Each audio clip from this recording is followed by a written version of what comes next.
Good morning, good afternoon to wherever you are, and a very warm welcome to everyone to the launch of our third flagship global event, Circular Cities Week 2021. My name is Jacqueline. I am one of the CEC leaders for Circular Economy Club in Malaysia, and I will be your MC today. We are happy and grateful that you all have made time to join us today for the Pitch It to Win It competition. We would like to thank all our key partners you see on the screen, especially Donnie, who is here with us today from Think City Institute, Marilyn Verdict from CEC Singapore, and Katarina Rimachkova from CEC London, who is the fashion lead and expert. We have been planning this night and day for the last 6 months, and we are excited to put on a really good show and to wish all the entrepreneurs online with us the very best. Before we begin the competition, kindly allow me to share why the Circular Cities Week was first established. Since the commencement of the pandemic, CEC leaders realized that the circular economy agenda is more critical than ever today, and we hope to achieve 2 key objectives that you see on the screen for the entire week. I invite you to take a screenshot so you know how important your attendance is today in creating and formulating the joint statement, which I will be circulating after the Circular Cities Week. This year, the CECs in Malaysia are focusing on the fashion industry and its sectorial stakeholders. Today, we also hope to achieve on a personal level 3 key objectives with you, the audience today. You can also take a screenshot of this, and when we activate the Slido poll later, you can look back and reflect if we have done so collectively. In summary, we hope that you will be inspired to be a more conscientious business and consumer after this competition, understanding benefits of both circular and sustainable fashion and its impact on the environment. Also, that you will be more knowledgeable, support eco-friendly, sustainable and circular fashion brands in the market, and create that demand in the market as well. Most importantly, that you have gained some key tips and inspiration from the entrepreneurs and the judges during their pitches and feedback session. Lastly, we hope that you will act and start changing your habits, shop responsibly, maybe even start a CE conversation at work, and share what you have learned with your network. Please take a screenshot. We will be using Slido for the audience to vote for your favorite entrepreneur today. The Slido code is CCW 2021. Today, we will have 2 awards. One is the Circular Cities Week Circular Fashion Award 2021 that will be adjudicated by all the judges you see on your screen. And 2, the People Choice Award, which will be determined by you, the audience, via the Slido poll. I'm excited to kickstart the competition and would very much like to welcome on the screen Miss Marilyn Verdict from CEC Singapore, who is the lead judge for the overall competition, to give you all her welcome remarks. Marilyn has been invited as a judge for many circular economy competitions over the years, and I'm so glad she has made time to join us from South Africa today. It's also our second collaboration working together on Circular Cities Week 2021. Marilyn is the founder of CEC Singapore, a global network of circular economy professionals, and also the ambassador for the Circular Economy Institute, the parent organization of the Circular Economy Club. Marilyn co-founded the Innovation for Sustainability Alliance, which recently launched in Singapore. An economist by training, she has held various senior marketing, sales, and management consulting roles in multiple locations around the world with top-tier multinationals like L'Oreal, the Coca-Cola Company, and the Boston Consulting Group. She is a certified permaculturist and sits on the board of the Johor-based Stella International School, where she advises the school on the build-out of their sustainability curriculum. Marilyn also volunteers for both the LaSalle Foundation at UK charity, which works towards restoring harmony and ecology on a global scale through cultural, spiritual, and environmental projects. She also serves with the Alegria Village, an embryonic international community dedicated to the best practices in regenerative living and design, where she is part of the co-creation process. She loves to travel with a purpose, immerse herself in the wisdom of the ancient Sanskrit scriptures, or work in nature. A very warm welcome, Marilyn, and the screen is now yours. Yes, thank you very much, Jacqueline, for the very long introduction. I should have cut that short a little bit, but it's an absolute pleasure and honor to be here today. What I didn't tell Jacqueline is that fashion is actually very close to my heart, having grown up in a household of textile merchants and with a mom who was a trained fashion designer. So since I was a little child, I had the absolute luxury of just handing over a few clothing sketches to my mom, who would then turn it into an absolute wonderful garment. So I love fashion, and it's really an honor for me to be here. Also an honor because so many of you from all over the world have tuned into this event to not only learn about circular fashion, but also to hopefully make some transformational changes as we come out of this event. I would like, of course, extend a very special welcome to all the Malaysians who are online, but also everybody else who has tuned in from Singapore, China, Indonesia, Vietnam, India, Sri Lanka, Canada, USA, Brazil, Colombia, Paraguay, Qatar, Germany, Spain, Switzerland, Scotland, UK, Ireland, Luxembourg, Belgium, Netherlands, Portugal, Nigeria, and last but not least, the Maldives. If I missed out any countries, please leave your name and your country in the chat so we can welcome you as a community as well. So I also would like to say that this event, of course, couldn't take place without the support of some very special guests and partners who Jacqueline has already kindly mentioned earlier, but we'll come back to them later on in the event. So let's move on swiftly. Why are we talking about fashion at all? If you can show the next slide. Yes. So why are we talking about fashion? First of all, I think, no, go back if you can. First of all, because it's fun. Everybody has a kind of intimate relationship with fashion. We dress ourselves on a daily basis. And it's also kind of, it identifies who we are. And I particularly like the quote that I read from Rachel Zoe, and she said, style is a way to say who you are without really speaking. And I think that's true. Even if you're not a fashionista, I think you still have to make fashion choices on a daily basis. And it really tells everybody who you are in society.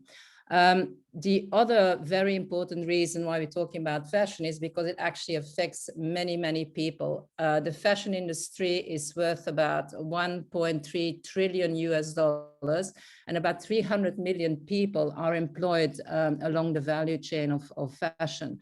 And thirdly, and probably why we're here today, is because we have fashion with a very heavy carbon footprint. Actually, it's one of the worst of all industries, but because it is one of the worst, it also holds the key for one of the greatest transformations that we can all embark on. So if we all collectively start to make decisions and spend our dollars based on you know what our values are, then we can really make a monumental impact. So let's look at how fashion is actually problematic at this point in time. So we look at the industry side first. If you can go to the next slide. Fashion is the world's second most polluting industry after oil. And it's polluting along all stages of the value chain. So it starts with fiber production, where we must understand that about, I think, 2/3 of all the fibers used in fashion are coming from synthetic sources from oil.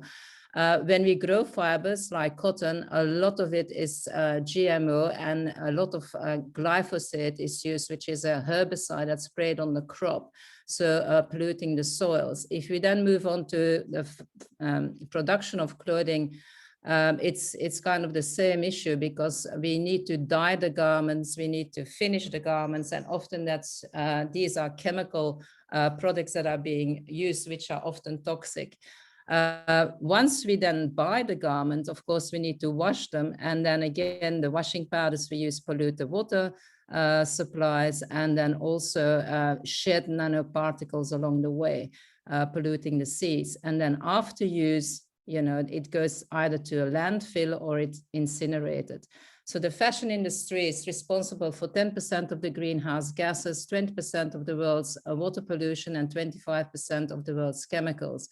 So 73% of the total production goes to landfill or is incinerated, and only just taking that number, only 1% is actually fully recycled.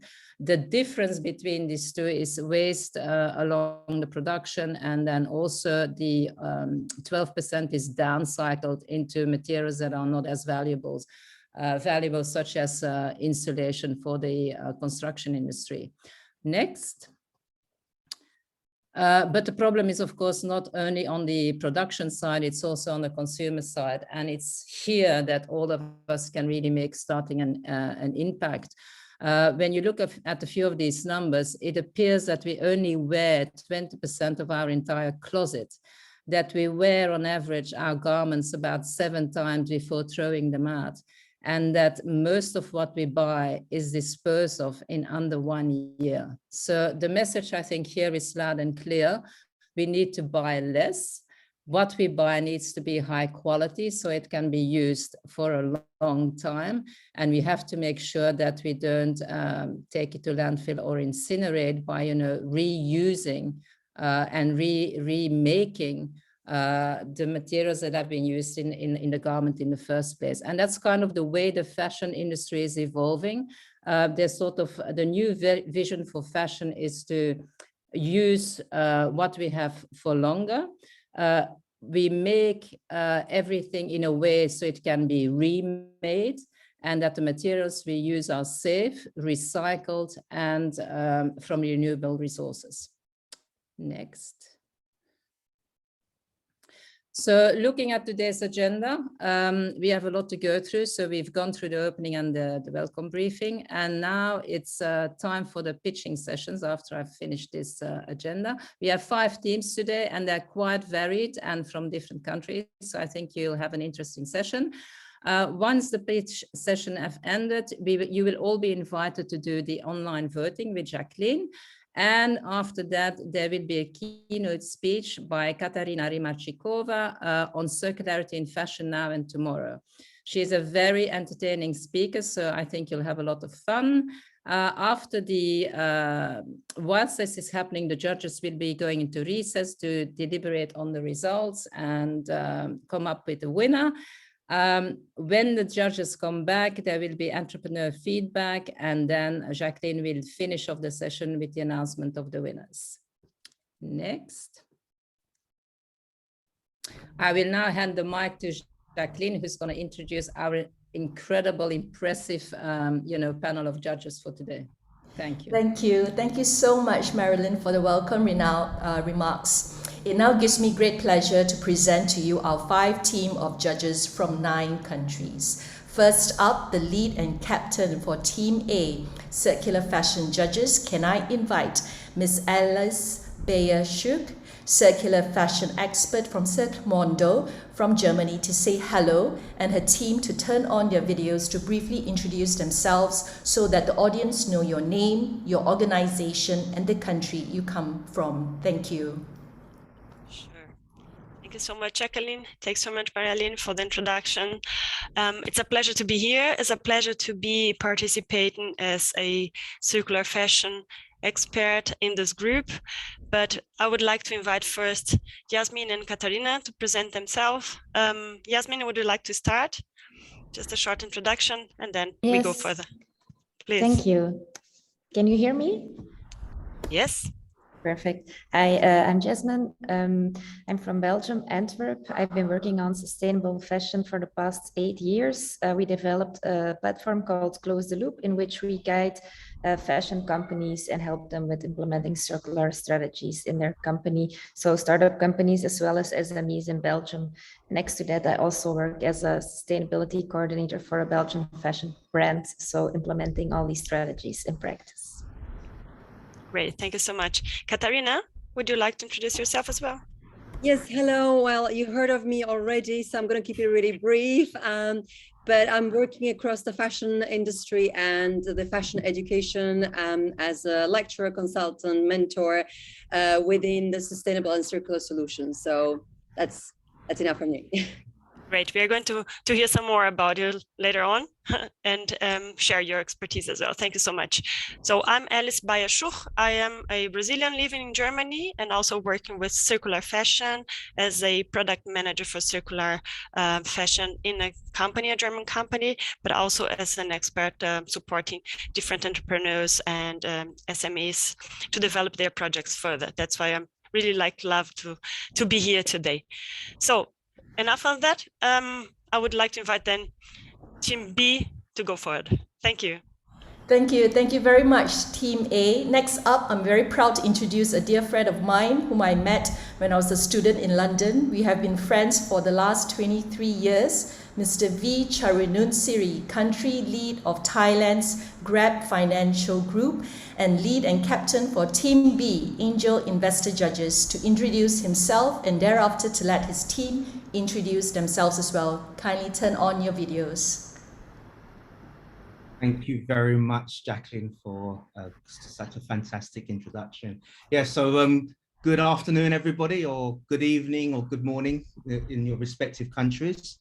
Yeah, just a quick introduction of myself. So I've been in the startup businesses now for the past 15 years in the UK and in Thailand, and most recently in the past 8 years at Grab, which started off as a transportation business, now trying to be that super app in the Southeast Asia region, and hopefully leading on to IPO by the end of the year. So again, thank you very much, CEC, for the invitation. Super excited and super pumped to be here. Disclaimer, I'm so unfashionable. You know, you can see from my hairstyle, I've had it for the past 10 years. I've got the same t-shirt for the past 20 years as well. But I think one thing that I think, obviously I love to learn a lot from everybody as well, but you can I think with regards to waste, you can really help with my cupboard space. You know, I have 1/10 of my wardrobe. Please, you have access to all of my wife's wastage and all of her clothes for any of the companies that wants any wasted fashion products and etc. Anyway, that's enough about me. I'd like to introduce the star-studded team for the angel investor judges. So I hand it over to Dr. Melissa. Over to you, Melissa. Yes. Hi. Hello, everyone. My name is Melissa, and I'm actually the Vice President of the Malaysian Business Angel Network.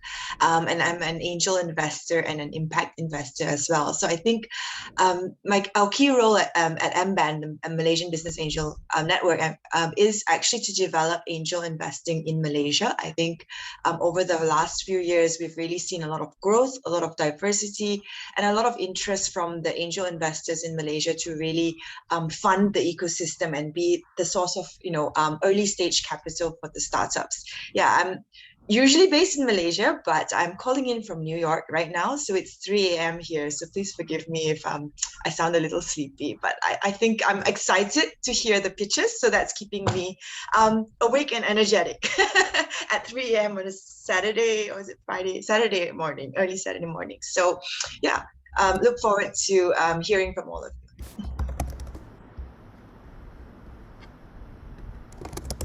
Hi, everyone. Can you hear me? Yeah, hi, Dee, hi, Melissa, and hi, everybody.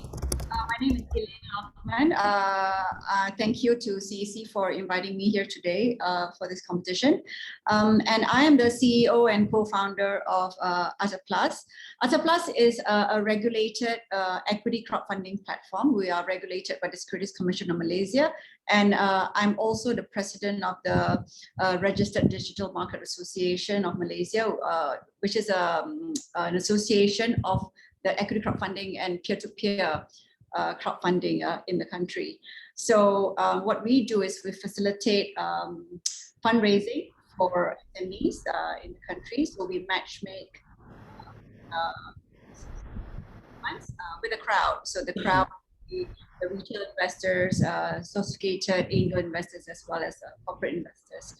So I've met so many startups and SMEs, looking for funds, and so today really excited to listen to the fund companies pitching. I've taken a look at their website.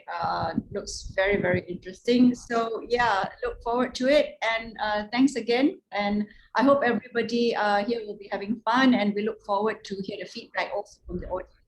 Thank you. Thanks. Thank you very much, Melissa and Elaine. Back to you, Jackie.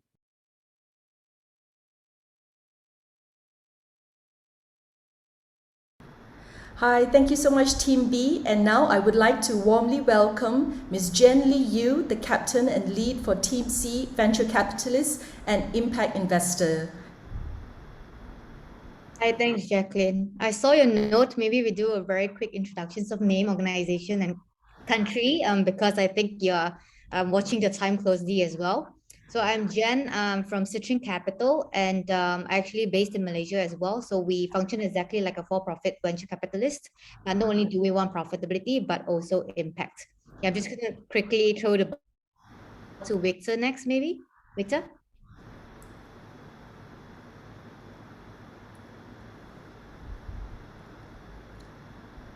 There you go. Hi, Victor. Would you like to unmute yourself? Yes, sorry about this. I am having a bit of difficulty with my internet, but anyways, I'll try to introduce myself. My name is Victor. Same with Jenny. I'm based out of Malaysia.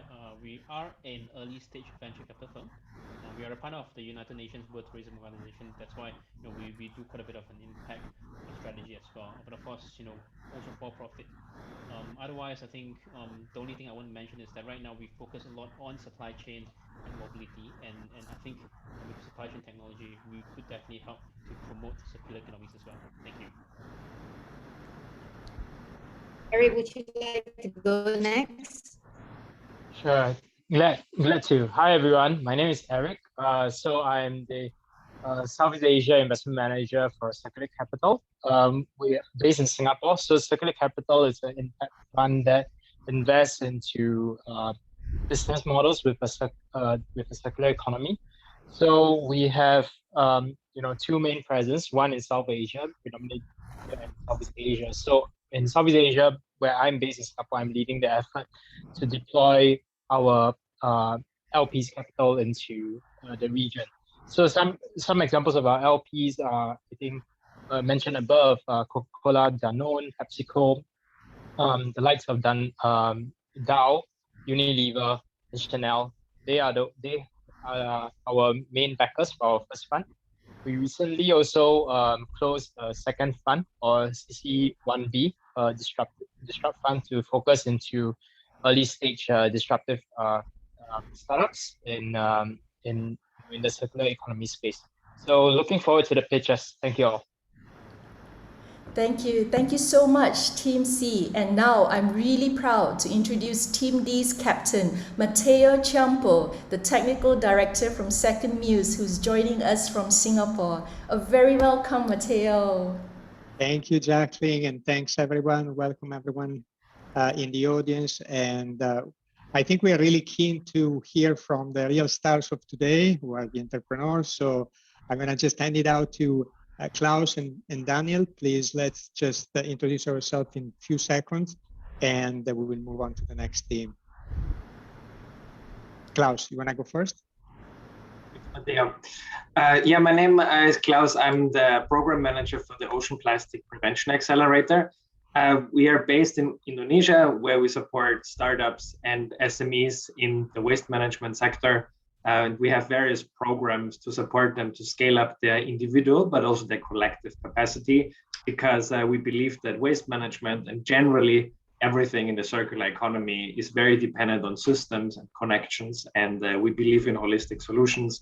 So we support entrepreneurs, but we also support them to build a support system around them, to connect with peers and with other people and stakeholders that eventually contribute to their growth. Yeah, that's it from me. So over to Daniel.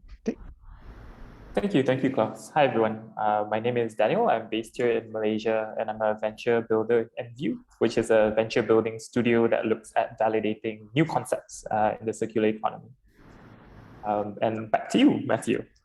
Thank you. And I'm gonna, I'm one of Klaus' colleagues. We work also from Singapore, doing similar things. So we develop systems with several stakeholders to reduce or eliminate plastic pollution while improving livelihoods of those working in the waste management system in South and Southeast Asia. Fashion is obviously kind of an adjacent space. We also obviously look at circular economies and sustainability in general. So this is an area that is very close to our heart. Jacqueline, back to you. Thank you very much, Team D. And now the final team of judges. I would like to welcome Mr. Tay Boon Hao, the CEC leader for Johor Bahru, and his team to introduce themselves. Thank you so much. Thank you, Jacqueline, and good afternoon, everybody, and good evenings to the other countries. And I'm very happy to introduce my team. First of all, I would like to introduce myself. My name is Tay Boon Hao. Everyone call me Tay. I'm in recycling industry for almost 20 years. I'm based in Johor Bahru. I'm the Deputy GM of Hing Hiap Industry, Sdn Bhd. Next, I would like to invite Mr. Carlos to introduce yourself, please. Hi, Good morning, good afternoon, good evening, wherever you are. Thank you so much for joining us. Carla Delantara, I'm a head of circular economy for Gobi Partners, one of the largest VCs in the Pan-Asian region. I focus on looking for circular economy startups in the region. I do a lot of work with the Ellen MacArthur Foundation as one of their circular economy pioneers. Happy to be part of this group. Next up is Sudi. Sudi.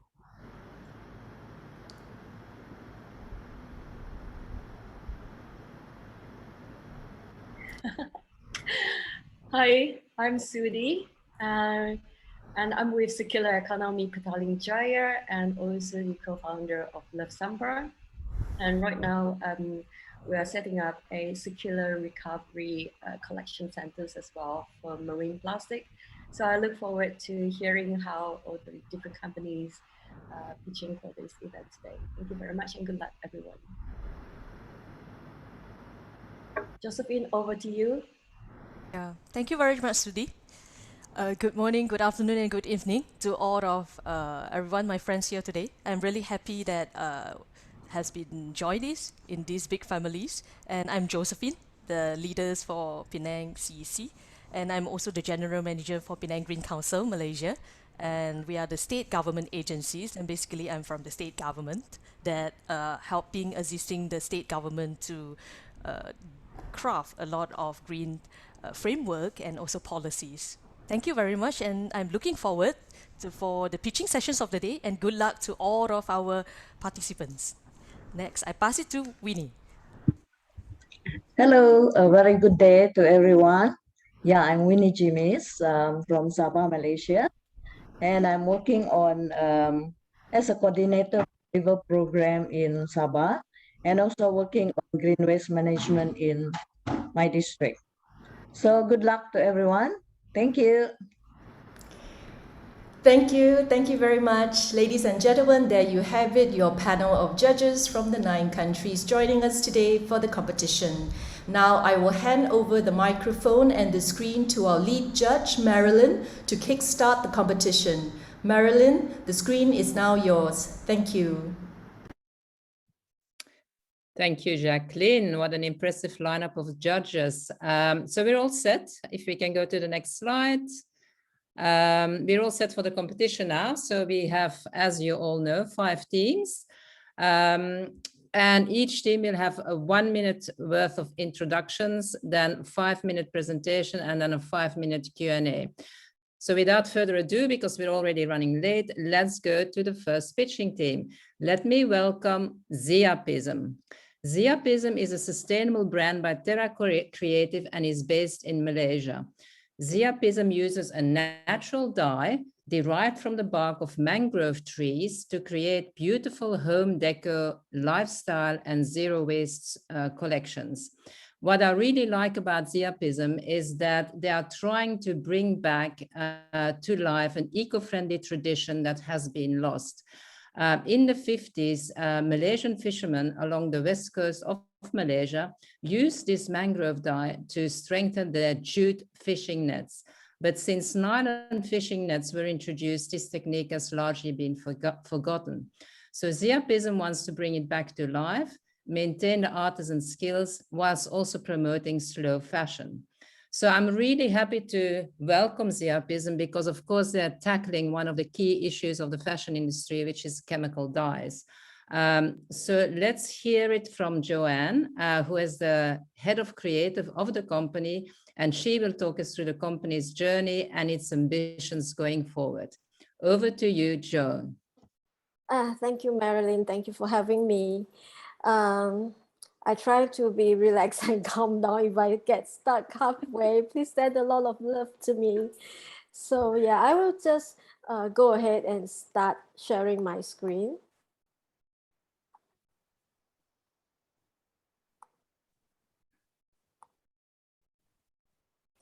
And let's just sit through a video that we did.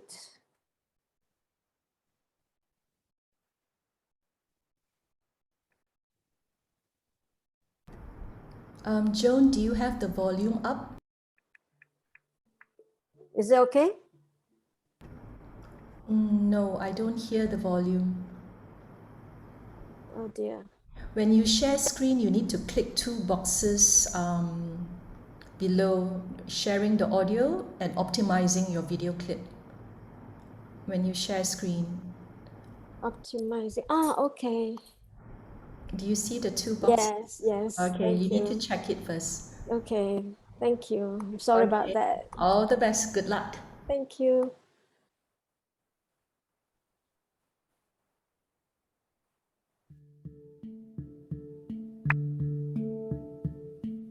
Yo, Ma.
Yes, thank you. I hope you liked the video. That was done during the lockdown on the rooftop of our studio. I'm having a little bit of trouble navigating my presentation.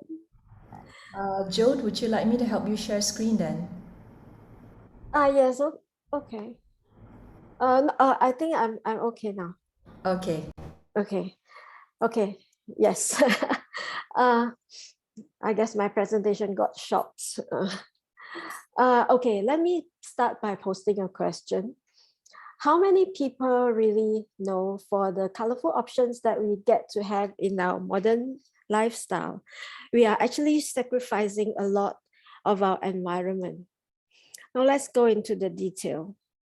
As Marilyn has mentioned, according to the World Bank, 20% of global industrial water pollution comes from dyeing and treatment of textiles, coupled with single-use plastic issue we have today, and rapid losing of mangrove forests, especially in Malaysia. What we need are impact-driven solutions. Scepticism alone would not be able to solve all this problem, but scepticism would like to be part of creating public awareness. So a bit about mangrove dye, and Marilyn has already touched a bit on it, this is really a forgotten tradition used by our local fishermen to strengthen the fishing net in the old days. Ever since the creation of nylon fishing net, this method was no longer in use. We had a chance to learn about it and we thought we could do something with it. And hence, Scepticism was created in 2019 under our company, Terra Creative. There are really two core components to Scepticism. One is the workshops, and then we have the products. In the workshops, we learned about the natural dye. We talked about mangrove conservation, and we learned to use furoshiki wrap, which the participants get to dye themselves, and it is a very good alternative to replace single-use plastic bags.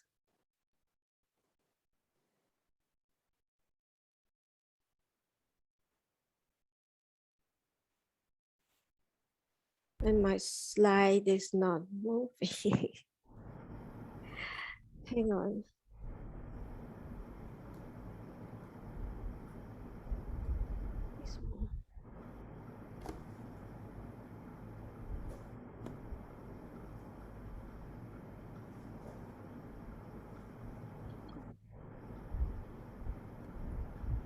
It's strange because It's shall I help you, Joan?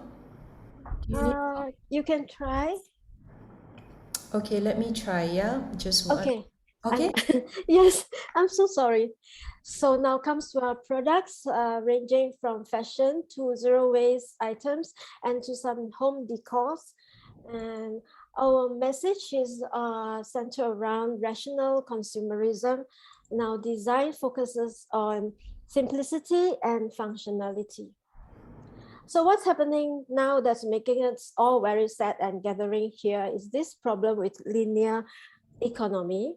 And let's see what Siapism is trying to do about it. Number one, we make use of industrial waste. Number two, our dyeing process is chemical free. Number three, we use only pure and unbleached fabric to minimize the ecological footprint. We promote sustainable living through good design. We encourage reduced consumption, and sometimes we even shout out, buy only what you need. And everything we produce is biodegradable. Our innovation, creativity, and marketing approach. We believe our value comes from maintaining artisan and exclusiveness as a brand. We believe in utilizing design and functionality to touch people's heart. We believe in utilizing a clear branding message to bring about awareness to the environmental issue. We believe in slow fashion, obviously. We believe in the potential of Siapism because according to study, 80% of sustainable products are profitable. Trade show in Taipei was our first international exposure. And since then, we work with like-minded consignment partners in Malaysia, Singapore, and Taiwan. We also built our online presence, and this is where we would appreciate mentorship on how to scale. We are really a very young brand and having much to learn. If we won the competition, it would really help us a lot with all the experts that I'm so happy to see over here, especially in terms of marketing and upgrading our brand presence. With that, I thank you. Thank you very much, Joan, for your presentation, despite some of the technical issues, not to worry. I'm really mesmerized by, you know, the simplicity of the designs and the color. It's almost ethereal, right? So now we're going to go to the Q&A by the judges. So if I can just invite the first team, the Circular Fashion judging team, and start with the Q&A session, please. Sure. Thanks so much, Joan.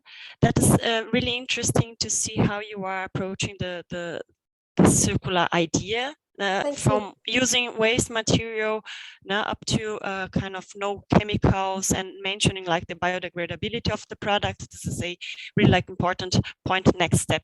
One thing I would like just to understand, how are you doing how are you fixing the color on those materials? Mangrove, the bark of mangrove has tannin in itself, which is already a good modern to fix the color on the fabric.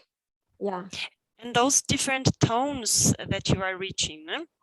So I understand you leave like for 1 month the barks like to soak. And how do you get those different shades in the textile? I mean, do you have a big range to work with, or is it really like a bit narrowed down?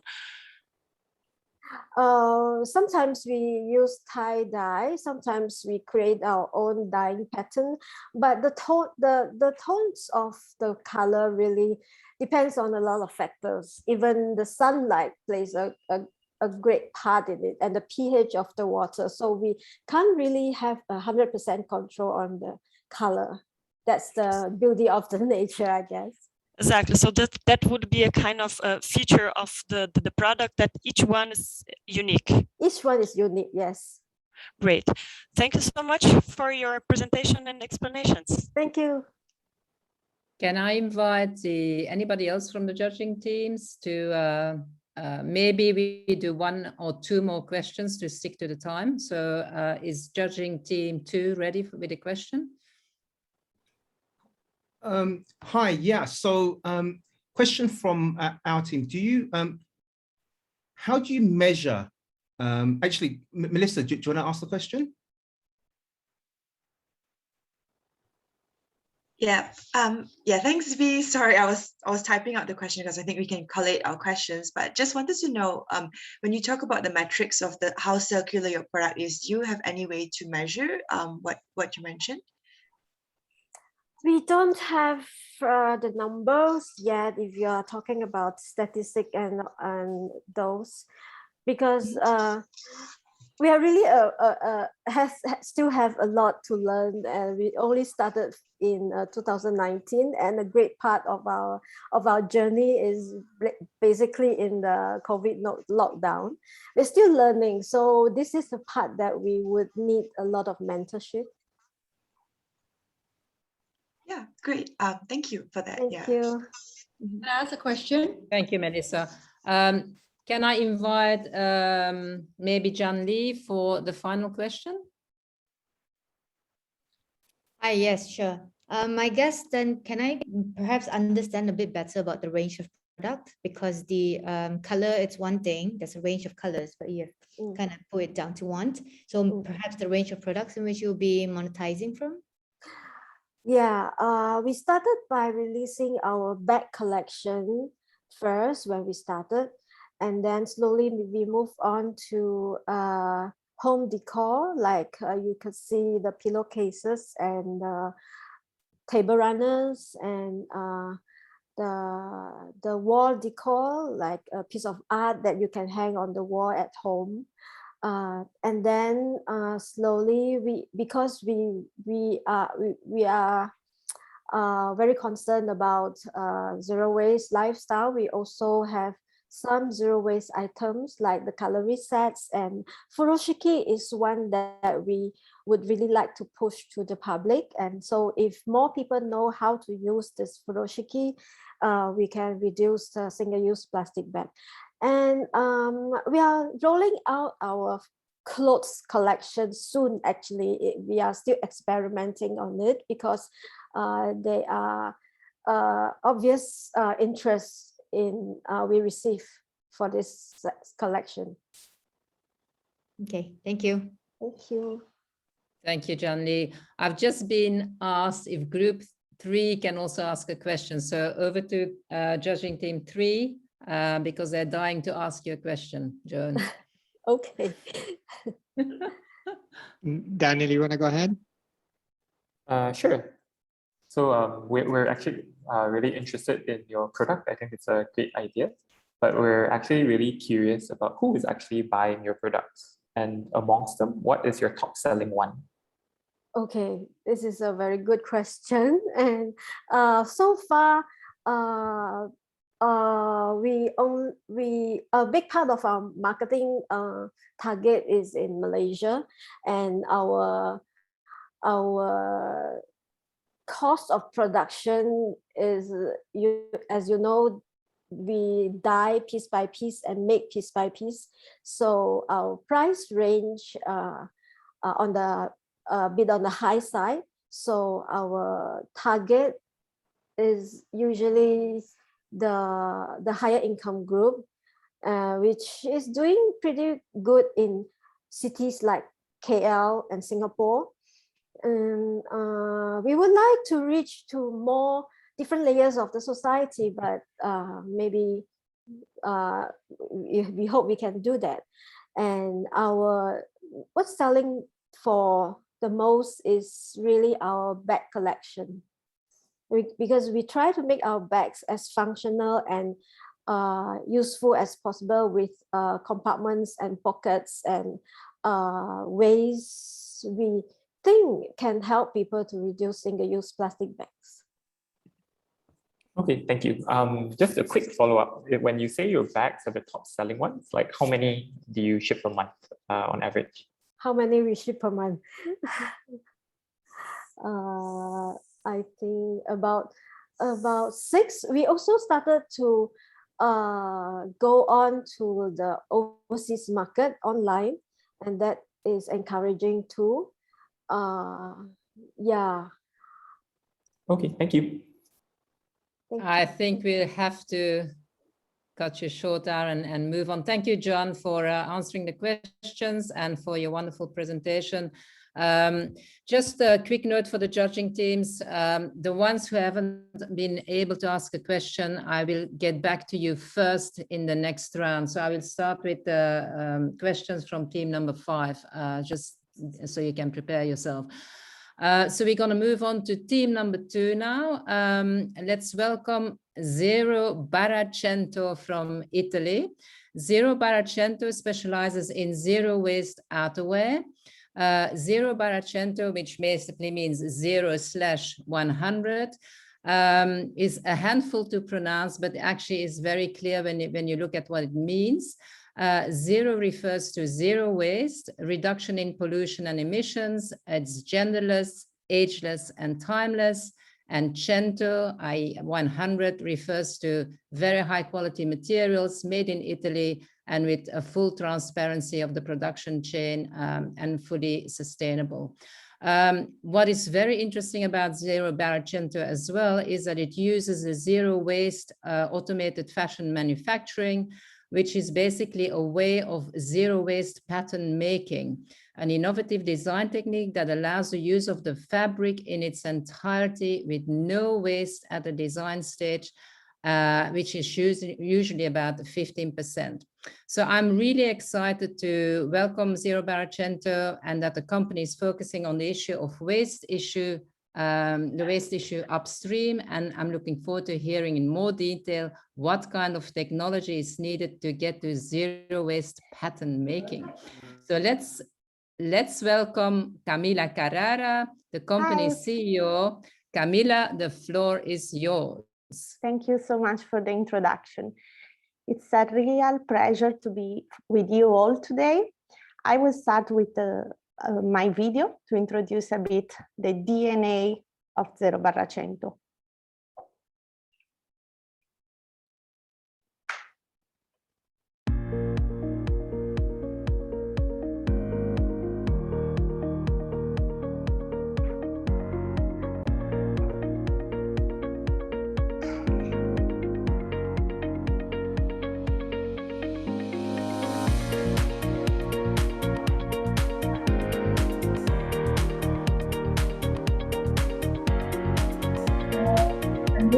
Your video is not.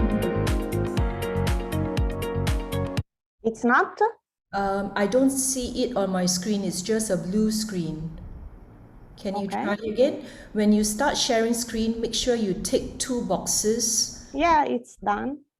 Okay, can you start again? Sure. Okay. Is it fine? Yes. Okay.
Here it is. So now I'll switch to the presentation. So good morning, afternoon, and evening, everyone. I'm Camilla Carrara, CEO and founder of 0/100, a made in Italy zero waste outerwear brand. And today I'm here to introduce our brand new project, Zero Waste Automated Fashion Manufacturing. Every year, 92 million tons of waste are produced by the fashion industry. With conventional manufacturing, at least 15% of textiles go wasted. Zero waste pattern making could be the solution, but brands and garment makers willing to adopt this technique cannot enter the industrial production. Today, we have established a really positive partnership with a leading hardware and software producer, Zanicom, to develop our zero waste automated fashion manufacturing. By matching 3 different technologies, we will be able to reach a zero waste automated cutting. 2 hardwares for drafting and cutting, and a nesting software will be connected to check the production and re-optimize the pattern placement simultaneously. The global ethical fashion market is huge and is expected to grow, reaching $15 billion in 2030. Sustainable design strategies are a big area of action, and design for low waste represents the 25% of them. By 2025, European countries will be obliged to ensure a separate collection of textiles, and already nowadays, textile leftovers are considered as special waste and indeed highly taxed. Our business model is built on 2 main activities: consultancy on zero waste, sales of the machine and technology. Today, brands aiming to optimize their production can either focus on machine and software suppliers that are industrially reducing the waste but never reaching the zero, or work with zero waste designers that unfortunately cannot enter the industrial cutting, keeping the zero waste. Our technological system will have an extremely positive cost production time ratio while reaching the no waste production. In order to fasten our technological development and market expansion, we needed 250,000 euros. Our team is female-led. I'm Camilla, CEO and founder of 0/100, with more than 6 years experience on sustainable fashion. Then Mirjana is our Chief Financial Officer, and Alice is our legal manager. And we have the luck to be strategically consulted by Simone de Melas. Filippo and Anastasia are other fundamental elements of our team. Thanks to this, we have been selected as only Italian startup for the Women Entrepreneurs for Good Incubator program by P&G and Age. Today, we have established really positive partnerships, and we already got international awards. As an example, we are finalists of the Vogue Youth Challenge 2021, and the final winner should be announced this week. Thanks a lot for the attention. I'm totally available for any further information you may need.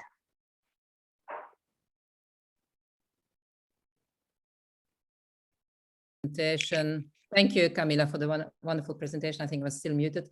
As promised, I would like to give the opportunity to judging team 5, CEC, to ask the first question.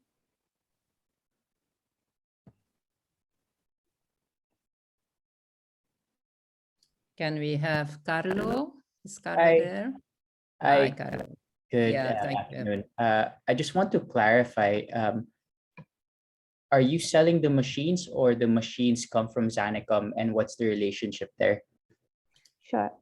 Well, just to give a bit of background, as said, we are a brand. So as a brand, we face the problem of zero waste at the industrial level. That's why we connected with Zanicom, and together we created this project.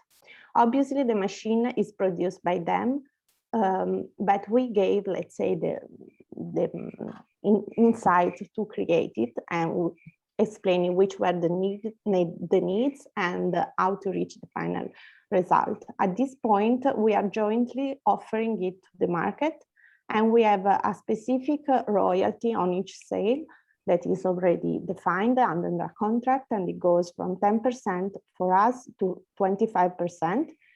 this depends on the kind of involvement that we will have this on the specific sale, let's say, relation with the brand or the manufacturer. Thank you. You're welcome. Thank you. Thank you, Carla.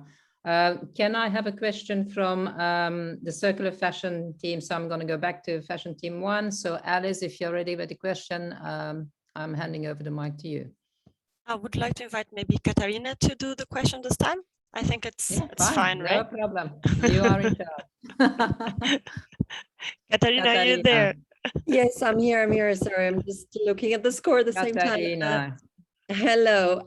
Yes, I would like to ask, how do you see this feasible across all the different markets? That what would be the buy-in, you think, for zero waste pattern cutting?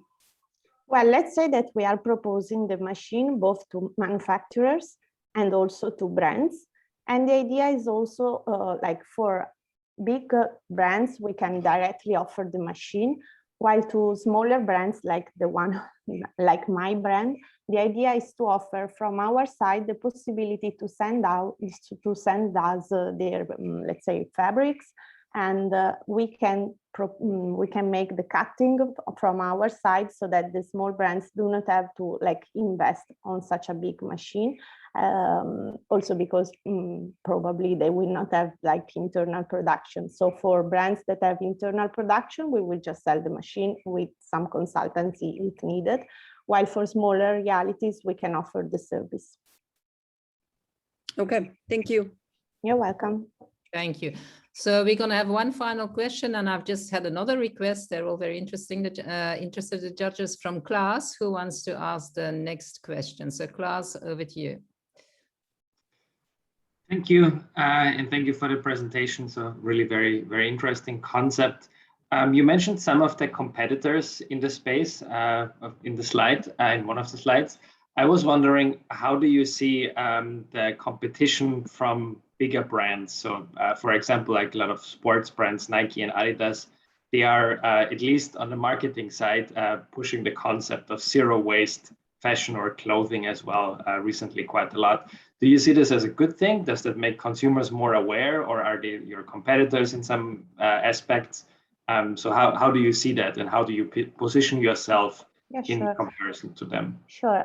Let's say that as a machine provider, let's say a technological provider, our idea was to highlight as competitors, obviously, the ones that are producing like cutting machines or softwares for nesting. And on the other side, zero waste designers that can do maybe consultancy to these big brands also for zero waste pattern making. To us, brands like Nike or other big major brands are more like a target. So our idea is really to offer this technology to premium companies and to big brands that can really have like a voice in the market in order to spread as much as possible this technology, and also connect it with the final consumer so that they can also like have a clear idea of which is the issue in the production and in the ways of production. Thank you. Thanks to you. Thank you. I think, Camilla, we're going to leave it here. Thank you so much for presenting today and for presenting this new technology. Very interesting. So we're going to move on to team number 3, which is Galaxious Systems. And I'm really quite excited that we are able to welcome them here because they are somewhat different to what you would usually expect in a fashion lineup. However, I believe that their potential to be disruptive to the business as usual in the fashion industry is very promising, given that their systems are trying to tackle a multitude of issues in the fashion industry at the same time. So what do they do? Galaxious basically is a garment industry solutions platform, which is in essence some software tracking, which coupled with QR codes and embedded RFID tags can address the traceability of the garment's components, the transparency of material composition and the labor cost. It can highlight the relevant recycling processing through the RFID tags, and it can optimize for circularity and end-of-life garment management. But enough from me. I'm going to hand the floor to Mark Randall, the company's technical director. So welcome, Mark. Floor is yours. Good morning, everybody. Good morning, good evening, good afternoon, wherever we are in the world. Thanks. I'm very pleased to be here today. What I'll do is I'll quickly share my screen and then tell you a little bit about where we come from. Hopefully we can all see that. Are we up and there? All good. Okay. A little bit about me before we start. I'm an IT guy. I've been in producing IT solutions for over 40 years, but my family were garment manufacturers, so it was inevitable at some point I'd been brought into the garment industry. So back in 2004, 2005, we built a solution to manage the family garment factory. They were producers. We then created Galaxius back in 2014. Galaxius was born out of what we'd already done with managing production in mind. Hopefully we can see the slides. So a little bit of, we're all aware of these issues. Modern slavery, underpayment of wages, which is a big thing in the UK. It's very well documented. Counterfeits, non-transparency, and obviously a huge amount of waste, which is obviously why we're all here today. There's a huge amount of waste happens in the supply chain right at the beginning, apart from obviously the end of life issues. So what are the opportunities? This is the things that we sort of look to address. And we were told at the outset this couldn't be done, but we have live sites. This has all been running for 6-7 years now with proven sites. So it's addressing the wages issue. So how do we address that? We look to try and make sure people's wages are fair. Look for abusers, and so we created a system to be able to produce accurate live results of what is actually being paid and what the actual garments are costing to do. So it's all about evidence. It's all about collecting the data from the production side. So let's sort of move on a little bit to, these are the areas that we're addressed, that our system, we're stopping unauthorized outsourcing, which is a key issue, especially in the UK with well documented issues there. We want to validate where the worker is, which we do through our system. We can validate that worker's location, how much time they've spent, and out what they should be paid and what the actual garment has cost to make. A system's cloud-based, so we can provide remote auditing if required, and we've got full traceability. So we can take a garment and we can say where was it made, who worked on it, how long did they spend working on it, and what was the actual cost.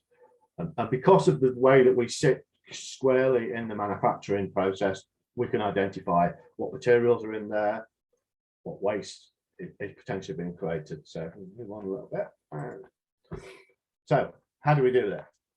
If you look where we currently sit, as the majority of our processing is in the garment production factory, so numerous units. CM2 units are the norm in fast fashion, which is where we've certainly been sitting for quite a while now. So into here, obviously you've got materials, you've got labour, and what we essentially are doing is we are tracking. Initially, we tracked the labour, so we tied that labour to the order, so we can pick up a garment and we can say, okay, this was made by this girl. She stitched a sleeve on somebody else. So we have a register of what time was spent and what materials were involved. There's a little bit over in the corner, which I won't touch on too much, is we've got a pilot project running in the NHS in the UK. What they needed from a solution which we could provide was to get away from using disposable gowns and now using washable gowns. The issue they had is those gowns can only be washed 50 times and then have to be taken out of circulation. What we managed to do with our processing is to embed an RFID into the gown in the seam as part of the process. We now have serial numbered garments that are electronically trackable through the laundry, so we're counting the wash for the NHS, but it also gives the NHS and any second life user the ability to look at that electronically look at that gown and say what fabric was involved in it. We can even at the moment tell you the roll number. We have an extended project going on at the moment to take that back into the component manufacturing itself, so we can go back to field for a wool, etc. So we've got, for the whole life of that garment, we can always look at where it was made and what it's made of. So what do we address? We can pinpoint a worker. We can say, okay, this is there, this has been made here, and the extended producer responsibility that's coming, we could end of life say that that garment was produced by that manufacturer, so that manufacturer has the responsibility for that.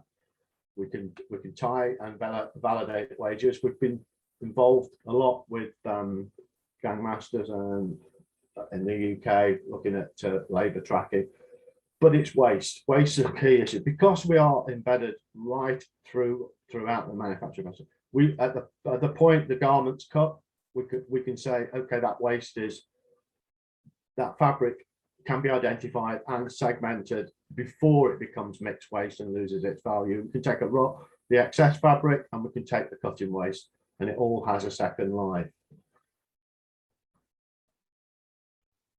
So if we look at this diagram here, what we currently do, we can embed an RFID on a wash care. We can print on a wash care.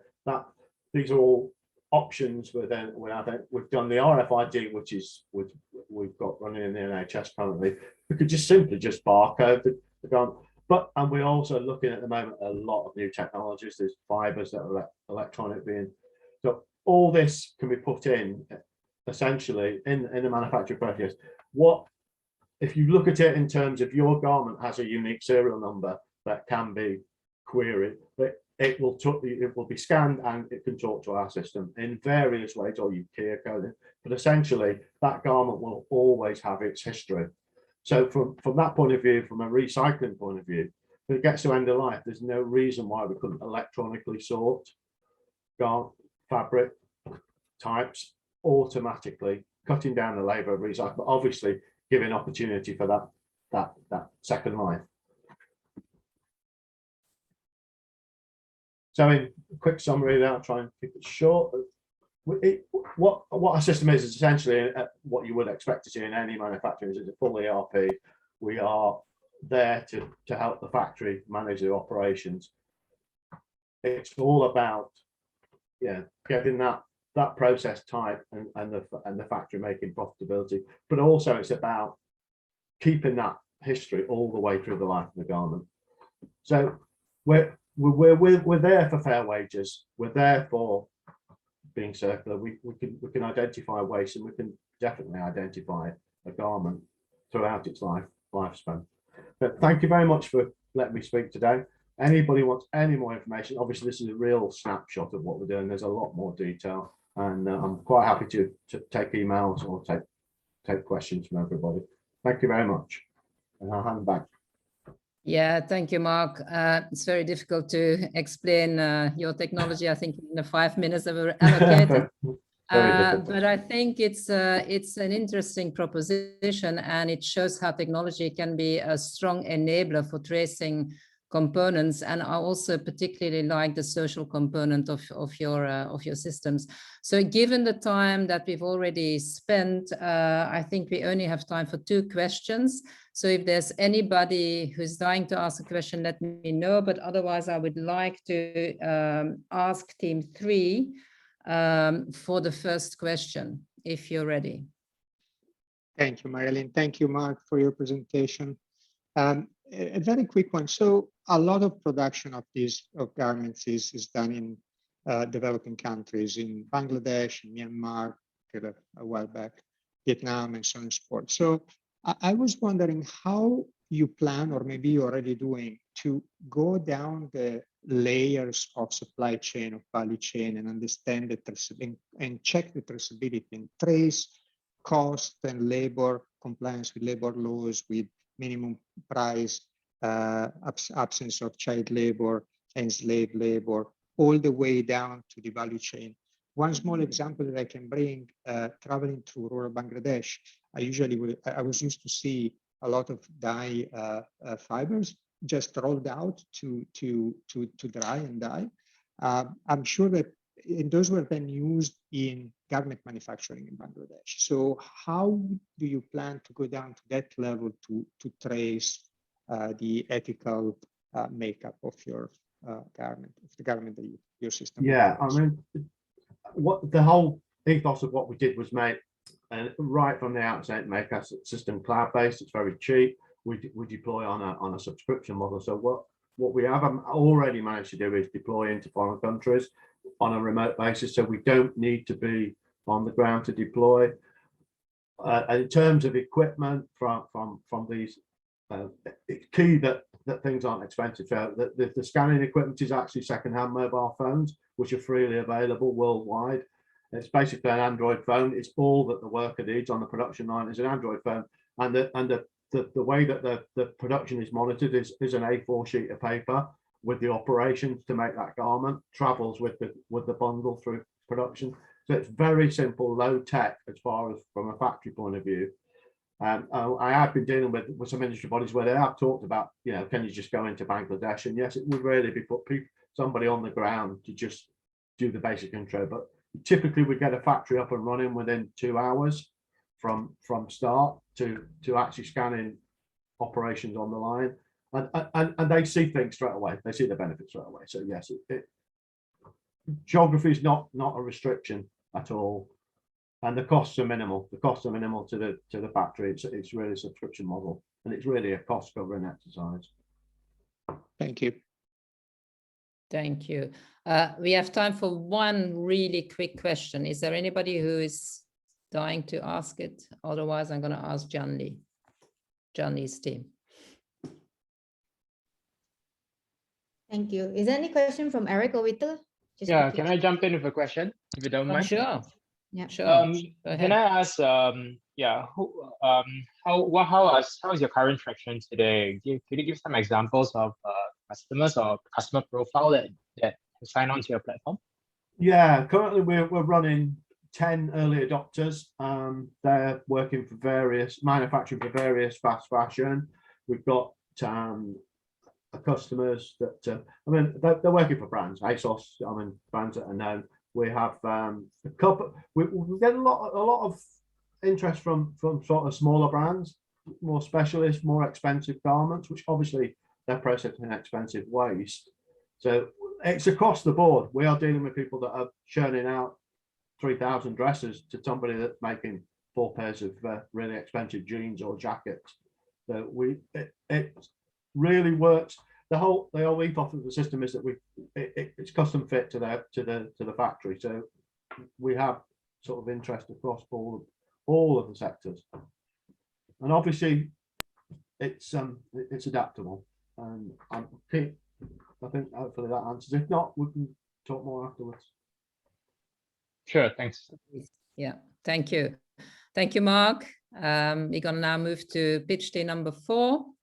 I have the pleasure of introducing Love Hero. Love Hero, what a beautiful name, is a planet-conscious clothing range from the United Kingdom. Love Hero is ambitious in the sense that it's trying to address several issues at once with its brand proposition. Amongst others, it offers certified and traceable fabrics across the entire collection, ethical sourcing and manufacturing, blockchain technology to trace the product journey, on-demand style production, recycled and regenerated clothing for all end-of-season stock, community and charity-driven projects, closed-loop 3D printed accessories. But what I love about the brand as well is that it has a sense of fun and is full of life. It is infused with a love of prints, color, and inclusivity, and it's not just sustainable. But now let's hand the virtual mic to Joshua Skakeri, one of Love Hero's co-founders, to explain in more detail how his brand's DNA has a much more conscious and sustainable approach embedded into it. Joshua, the floor is yours. Good luck. Thank you very much, everyone. Thank you for logging in today. I'm very honored to be here. I'll share my screen now. I want to show you a few things about the brand. so you can get a really good insight to what we do and what we're trying to achieve. Because for us, it's very important that we create the foundations of a sustainable mindset with circularity embedded into our business model. I'm just going to play you now a short video of our campaign, which we are really proud of, which encapsulates the message of our brand.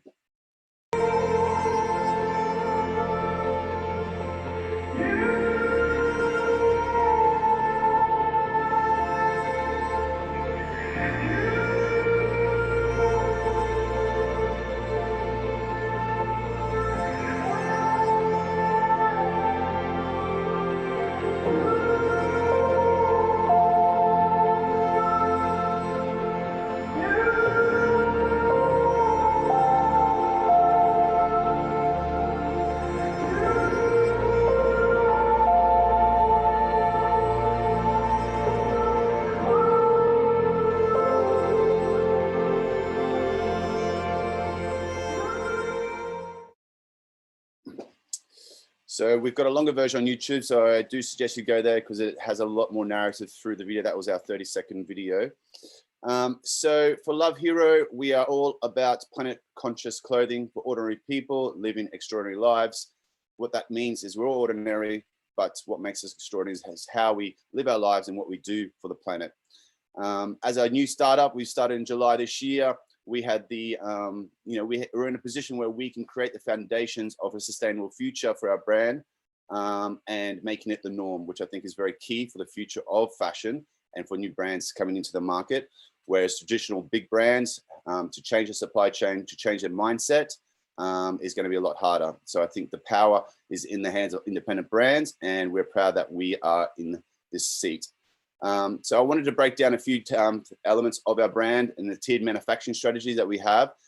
As a startup, obviously cash flow is important, and injecting a lot of your money into just stock and hoping to sell it is very risky. So we've kind of did a tiered manufacturing strategy, whereas 60% of our traditional stock is as you produce it normally. We have second tier is pre-order, which is 20%. 20% on demand, and then recycled and regenerated clothing for our end of season stock, which kind of ties back into the circularity of the products. For Love Hero, we blockchain our whole process from raw material to end garment. So I'm just going to show you now quickly. If you go into our website, you can click on these icons here. It pops up. It shows you how we start from our cultivation of the raw material through our suppliers, moving into the yarn processing and the spinning, giving you all that supply information, our fabric processing, cut and make, and then finally to the retailer, which is us.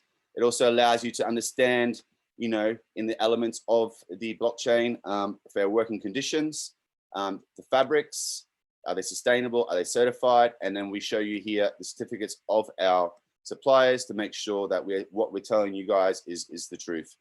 All our fabrics are certified and are traceable, and gives you the certificates of our suppliers. So for us, transparency is very key, and we wanted to make sure that our customers can really see the journey of the product and understand it. Back to our manufacturing processing. So 20% of our collection is made on pre-order, so this is reducing waste. We're only making to what is being ordered, and the customer gets it delivered in 2 to 3 weeks. This is kind of like a bespoke service. For us, it's very important to really understand the impact we're having on our production lines. So if we are, reducing the impact through our production, we're helping the environment. So all these little elements are trying to address the key issues we're facing now in the fashion industry. The third tier for us is on demand. This is a very new way of working. We're working with a company called Cornet Digital. That's where we produce all our prints. It is neopigment water-based dyes. It is the most sustainable printing machines in the market at the moment. It's a one-step process. And we are working with them as partners to develop an on-demand production system where once you click on the product on the shop, you want to buy it, it gets sent to the factory, it gets printed, cut, and then dispatched. The future of this is we're looking at trying to set up micro factories in different parts of the world. And the future would be that if an American customer bought from us, it would be sent to an American factory, reducing the carbon footprint and obviously supporting local manufacturing in those countries. And that's for the future. So we're not there yet, but we're working on towards that. And the other last part is recycling and regeneration.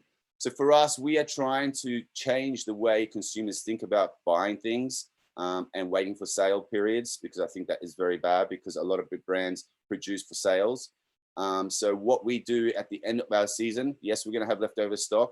So that's where we will invite community projects to come in and upcycle our clothes, put different prints on, put art on it, working with communities, underprivileged people, to then resell those products at full price, giving them a percentage of the profit, but also trying to make sure that the product is staying in the loop a lot longer. In terms of circularity, we have created foundations in terms of the future, because obviously we're a startup, so we don't have many products in circulation at the moment, but we do have our 3D printing accessories that are printed on demand. And these are derived from cornstarch and sugarcane and recycled PETG. Our customers can send back the products to us once they're finished, and we can get those recycled through our supplier. So these are the current circular processes we have.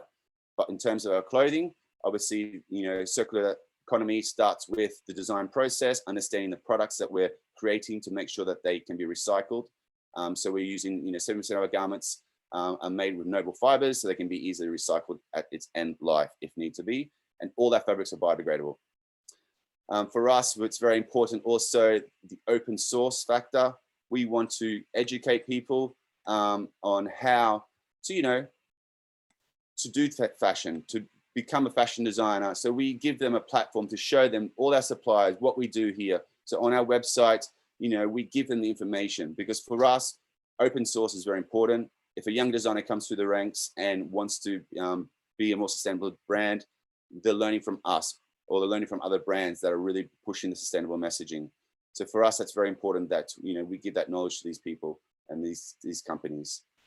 We also create our collections in 3D in the beginning, once again, to reduce waste, so that we can then emphasize and look at the garments and make sure that this is what we want to do before we go into a sample stage and then obviously production.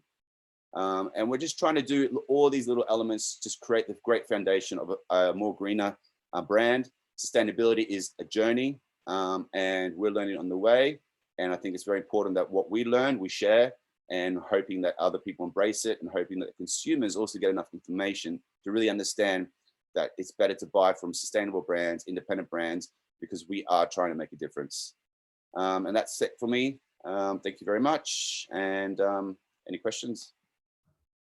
Thank you, Joshua. I'm not going to give my personal feedback. I just want to read one of the comments in the chat, which has now disappeared because the screens are being changed.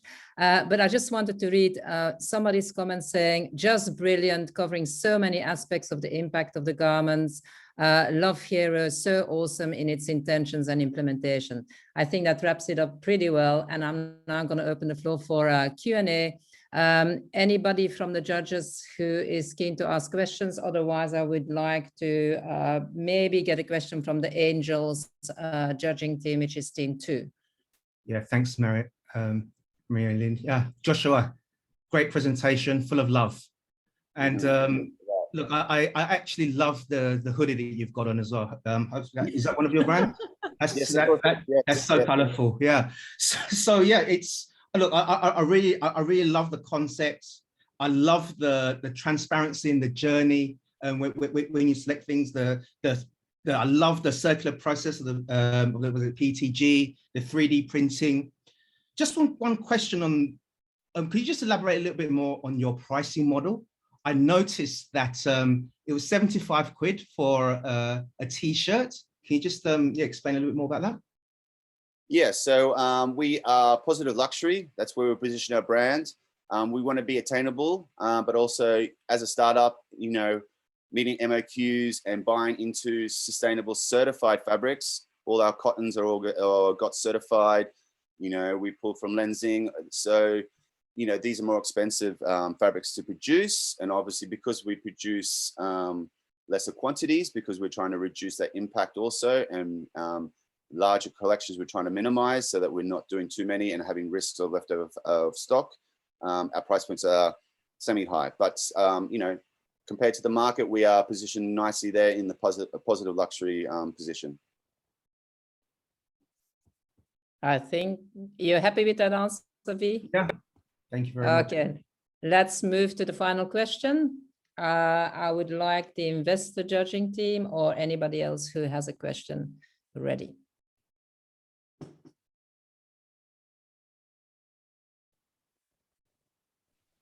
Can I ask a question? Sure, Eric, go ahead. Thanks. Can I ask, great presentation, by the way. I'd like to understand a bit more about your design elements, or how do you represent or create ideas into your products, and you know, how do you you know, segment your markets? I understand you said that you are going into the luxury portion, but can you give me a bit more about how do you understand your profile of your customers? Yes, for us, we're all about inclusivity. You know, the traditional model of who's your target market, you know, what age demographic. For us, fashion is for everyone. And for us, we want to make sure that we embrace inclusivity. If you look at our casting, we have a vast range of different ages, races. For our London Fashion Week show, we casted the oldest supermodel in the world who was 96, who wore our clothes, and she really embraced them. But then we have a 25-year-old wearing the same clothes. So for us, our target market is everyone who wants to be part of this journey. In terms of design, we do color and print only because we feel that there's too many commercial garments in the world at the moment.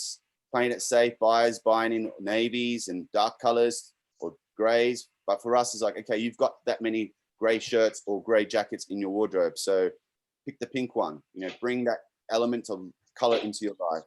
And that's kind of how we approach our design and differentiate us from other designers. Okay, thanks for that. Carlo, I believe, is raising his hand. Carlo, do you have a final question, a quick one? Hi, Joshua. Thanks for the presentation.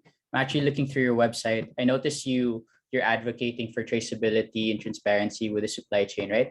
I'm curious, being in this space, are you looking into being certified by B Corp, and how much in terms of from 1 to 100% do you actually have a commitment for your supply chain when it comes to transparency?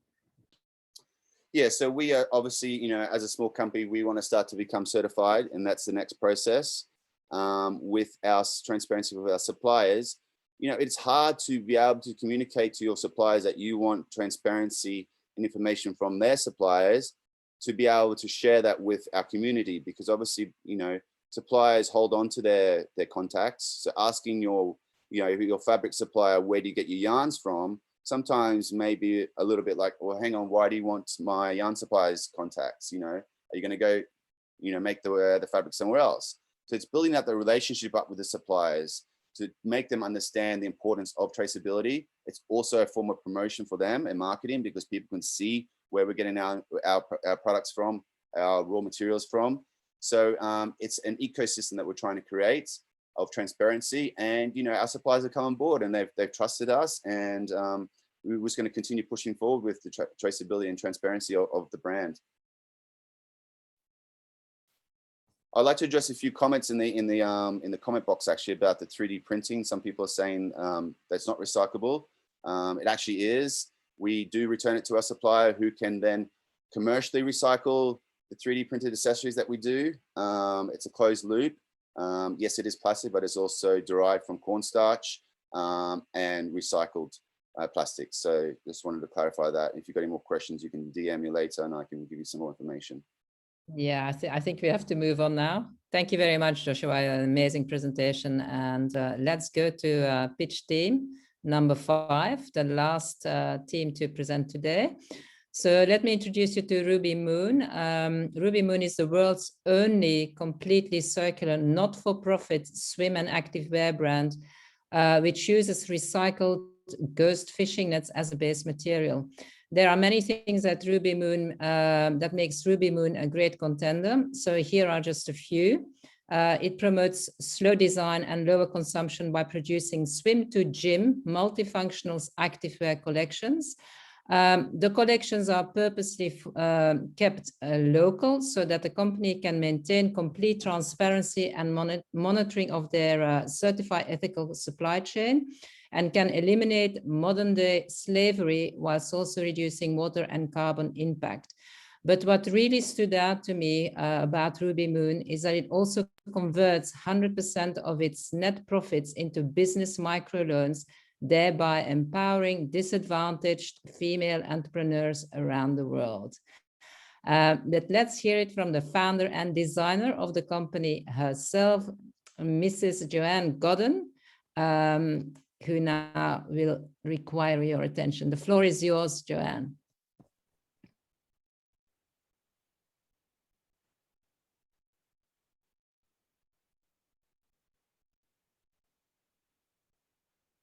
Sorry, Joanne, I can't hear you. Is your volume working?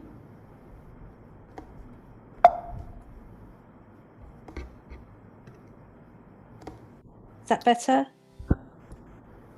Yes, I can hear you, but I've got to adjust your slides again. Sorry. Okay, go ahead. Okay. If you could get to the next slide for me, please, Jacqueline. So I'm Jo Godden, and after 25 years of working in the unsustainable fashion industry, I decided to be part of the solution. The catalyst for this was the banking crash of 2009 that propelled me out of corporate fashion and into working with ethical brands and starting Ruby Moon in 2010. Because once you understand the catastrophic impact the textile and clothing industry has on people and planet, you can just never go back. So Jacqueline, if you could go to the video, which is on the next slide, please. Thank you. Welcome to Ruby Moon, which is the world's only not-for-profit, eco and ethical activewear brand. Our Gym to Swim capsule collection can be used for swimming as well as for other forms of exercise, for instance the gym or volleyball, paddleboarding, yoga, or whatever you'd like to do, reducing the number of items in your wardrobe. At Ruby Moon, we make our Gym to Swim collection from regenerated, used fishing nets discarded at sea. I love Ruby Moon because they work with Healthy Seas to extract ghost fishing gear from the sea and make it into fabulous eco-nylon and create beautiful swim and gym wear like this. Garments and textiles in particular have the greatest potential to make substantial positive change in the world. Ruby Moon are pioneers of the circular economy. We call this business model our circle of impact. And at Ruby Moon, we are working to turn used swimwear and activewear with the University of Leeds and the University of Arts London into a new superfibre. This will be better for us and our planet by reducing climate change and waste. This groundbreaking research and development will create the first fully closed loop system of fabric manufacture, whilst also addressing the problem of microfibre leaching. We currently have 43% less carbon emissions and are a registered social enterprise, as we donate 100% of our profit to women entrepreneurs in 14 developing countries. This allows them to generate an income to feed their families. And we focus on women as this income will be spent on nutrition and education for their children, whilst ensuring that the women gain a voice in their own community, empowering them and future generations. Thanks for listening to our story, and please join us to increase our impact, to inspire and empower our activewear customers and the women entrepreneurs through durable products that clean the oceans.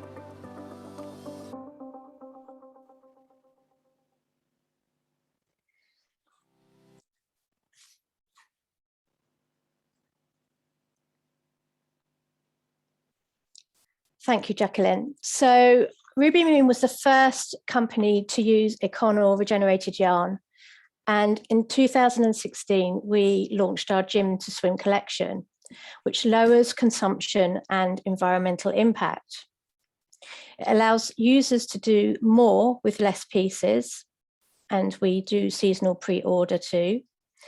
Extra strong material that's tested for twice the durability of other swim fabrics, which is the biggest environmental impact that we can make is by prolonging the use of our garments. We're certified to have 42% less carbon emissions. We're also vegan and Ecotech certified.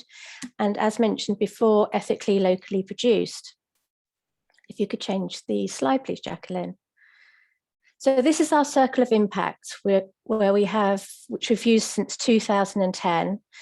It explains our business model and is also the method by which we measure our impact. But during the pandemic, I asked myself, how can Ruby Moon be even more circular? And so we decided as a group to close the loop on our swimwear materials, not just for our swimwear, but for all waste nylon textiles, which is 7 million tons. Could you change the slide, please, Jacqueline? So we assembled a team of experts to create a new product category from waste swimwear and won 3 funding bids to produce a range of smart fabrics, superior high-value materials for cold water swimming that contain nano trackers to make them infinitely recyclable, as well as addressing the microfiber issue. There is a gap in the market between swimwear and wetsuits, and as you probably know, wetsuits are an awful problem also for recycling. If you could change the slide, please, Jacqueline. So going circular, as you know, is a systems change and requires collaboration to create a hub and a microfactory, which can be replicated globally. Circular textile hubs are the future, combining recyclers, brands, and textile companies. And this is the future of textiles, and we are implementing it now. If you could change the slide. The new textile is part of our vision and values, but we are also working to guarantee products for 10 years and offering a membership that reaches new socio-economic demographic groups. If you could change the slide. Our values are about creating an equitable society and to stop the culture of disposability, whether it's people or products. Our circular future is where people have meaningful, fairly paid work and create clothing with value to be enjoyed by everyone. We would like to invite you to keep in touch and follow our progress on social media. We are looking for collaborators and investors and are happy to answer any questions. Thank you. All right. Thank you, Joanne, for your presentation. Do we have any judges who are keen to answer the first question? Carlo, I see your hand is still up. Is it meant to be up or is it from last time? Yes, it is. Okay, all right, over to you. Hi, Joe. Thanks so much. I have a lot of questions, but I guess we'll start the first one. I'm looking at your Instagram. Your website is down, I think, for maintenance. But I just want to clarify: are you selling your brand? Are you asking for investments for your brand, or are you asking for investment for your would-be developed fiber textile? Well, it's actually more or less the same thing. Because the developments that we're doing are part of a collaborative group, but Ruby Moon is the spearhead of that collaboration. So we do intend to grow Ruby Moon as a company, and part of that is this new product category that's going to drive that too. Okay, Joe, and I guess my follow-up question there, correct me if I'm wrong, Ruby Moon wants to be in the same league as Reprieve or parlay. Is that correct? I would say this is not, it's not a new, it's not a competitor to those at all. It would work alongside because it's actually a new product category that no one's developed yet. It's between wetsuits and swimwear.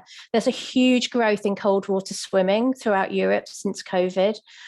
People are swimming in lakes and the ocean, and they need something that they can stay in cold water slightly longer without putting on a cumbersome wetsuit. No one likes to wear wetsuits. They're awful things.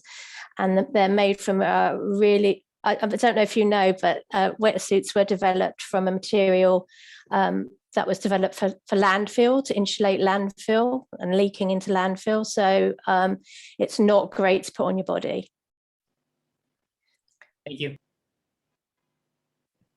Thanks, Carlo. Klaus, I can see you have your hand up. Please go ahead. I think your question will be the final question. So, because we're already, I think, half an hour at least over time. Go ahead.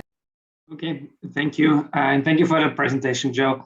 I was wondering about your current customer base. So can you give us a bit of an idea how many people are in your current customer base, and maybe also some demographic data if you have it? Yeah, sure. So demographically, we appeal to, we don't just appeal to a age set. We have mothers and daughters who buy our clothing together. So it's about a mindset rather than an age demographic. In terms of who is buying our swimwear right now, it is women who are aware of their purchasing power in terms of their impact on the planet and people. So they seek us out, quite honestly. They're the people that research really, really hard into what they're buying, who they're buying it with. So I would say we're very much the activists. We sometimes call ourselves activewear for activists because these people really want to make an impact on with their sportswear. But obviously there are people too that do sportswear, that do sports such as stand-up paddleboarding, swimming, yoga. We've got all of that wide range of sports. Our collection, we do small batches, so we only make 50 pieces at a time, and we pre-order probably about 30% of that so that we can judge what we're going to make in a season. We're making about 6 collections a year based on the back of that. But if you look at our collection, it's mainly about basics, core basics, adding prints. The whole concept is about adding colors and prints every year, but keeping the core basics so that you know next year you can buy something that's going to match back to what you bought this year and it's going to last. So we're trying to get everything to be guaranteed for 10 years by looking at the seams, construction, all the componentry. It's got to be made durable. That's the whole philosophy about circular fashion, is make it to last. Thank you. And just as a follow-up, how many products are you producing each year? So we have 12 products that we order 6 times a year, 50 to 100 pieces per style. So it's in the hundreds, but we are planning to blow that out with some investment, actually. Mm-hmm. Thank you. Okay. Thank you, Joanne. Wonderful story, wonderful journey. Thank you. But now I'm afraid we have come to the end of the pitching sessions. And it's now time for the judges to go into recess to get the scores and to deliberate who should be the winner. And whilst we are doing that, Katarina will give you a fabulous presentation, and Jacqueline will also manage the online voting. So over to you, Jacqueline. Thank you, Marilyn, for presenting the 5 pitch teams, and thank you to Ziapism, to Zero Baracento, to Galaxy System, Love Hero, and Ruby Moon. Now we will allow the judges to have their recess break, into their respective breakout rooms. While the judges finalize the scores and deliberately, collectively in the breakout room, let's move on to you, the audience. Now, do you see the Slido code on your screen, CCW 2021? You can either do a QR scan code, or you can actually enter your browser, type in slido.com and the code CCW 2021. What I'm going to do now is to share my screen for the poll to start. Just 1 second. Do you see my shared screen, everyone?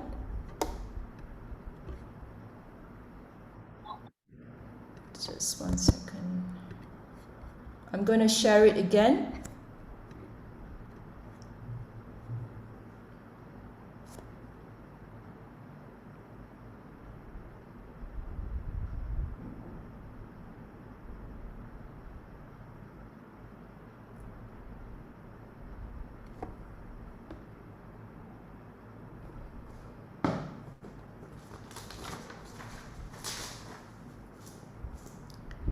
And I will be leaving this screen on for a minimum of 5 minutes.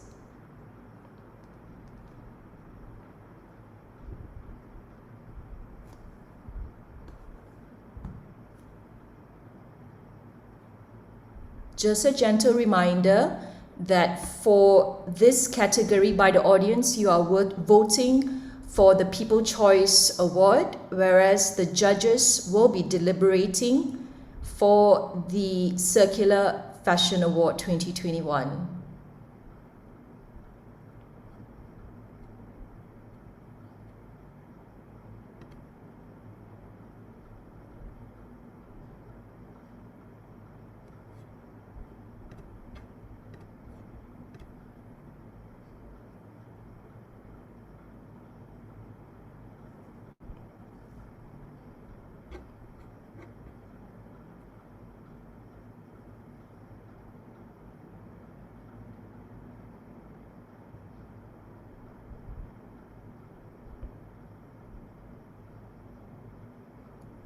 Counting down to 4 more minutes.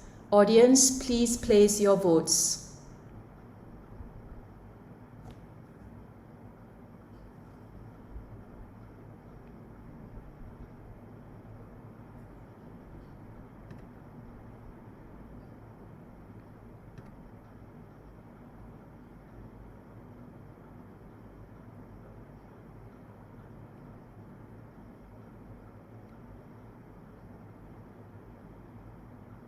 Ladies and gentlemen, I see the chat box being very busy, but I can't open it right now while the poll is going on. So if there is anything that is pressing, you can either raise hand or switch on your mic. But if you don't mind, let's just focus on the polls first.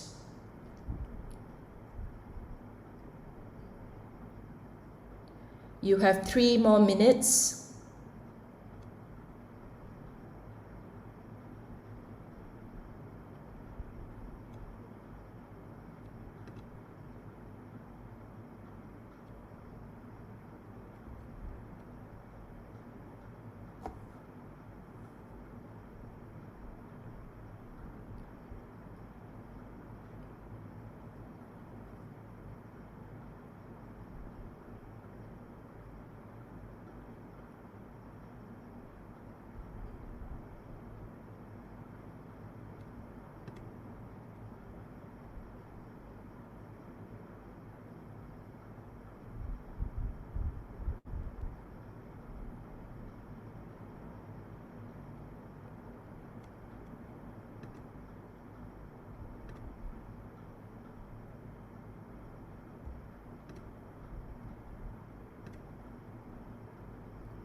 You have 2 more minutes.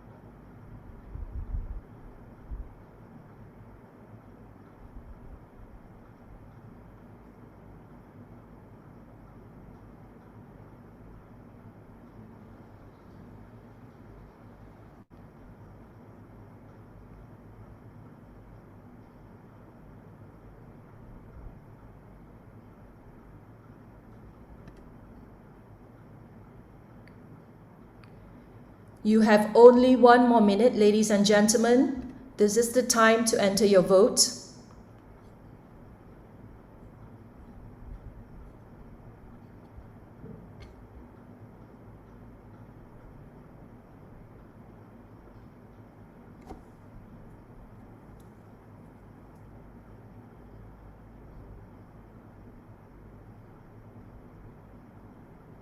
You have less than 30 seconds.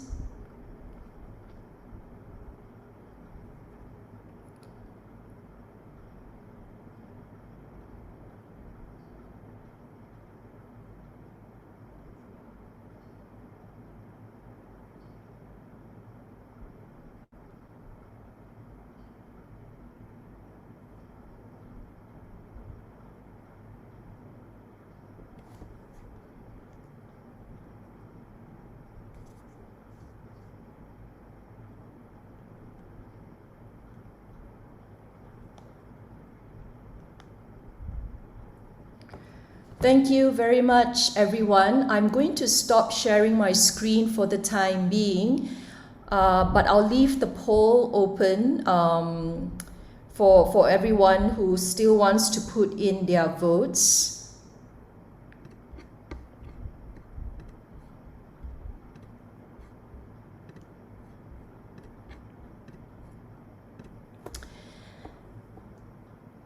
And now I'm going to invite Katarina Rimachikova. She has lived between London and Paris for the last 18 years, working across Europe, both in the fashion industry and education.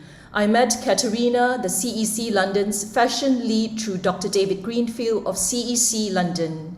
It has been so much fun organizing this competition with her, and I'm so grateful she has taken time to share insights from her sustainability, innovation, circular design, and responsible business experience. Prior to establishing a line in London, Katarina found her luxury women's wear label in 2006 in her Paris atelier, having also worked at the renowned Parsons Paris School of Art and Design for 8 years as professor and draping specialist. She works on cross-disciplinary projects, collaborating with artists, designers, photographers, neuroscientists, and psychologists, and has led many interactions, academic, art and design projects, and collaboration. Katarina has an eye for new and hidden talented designers.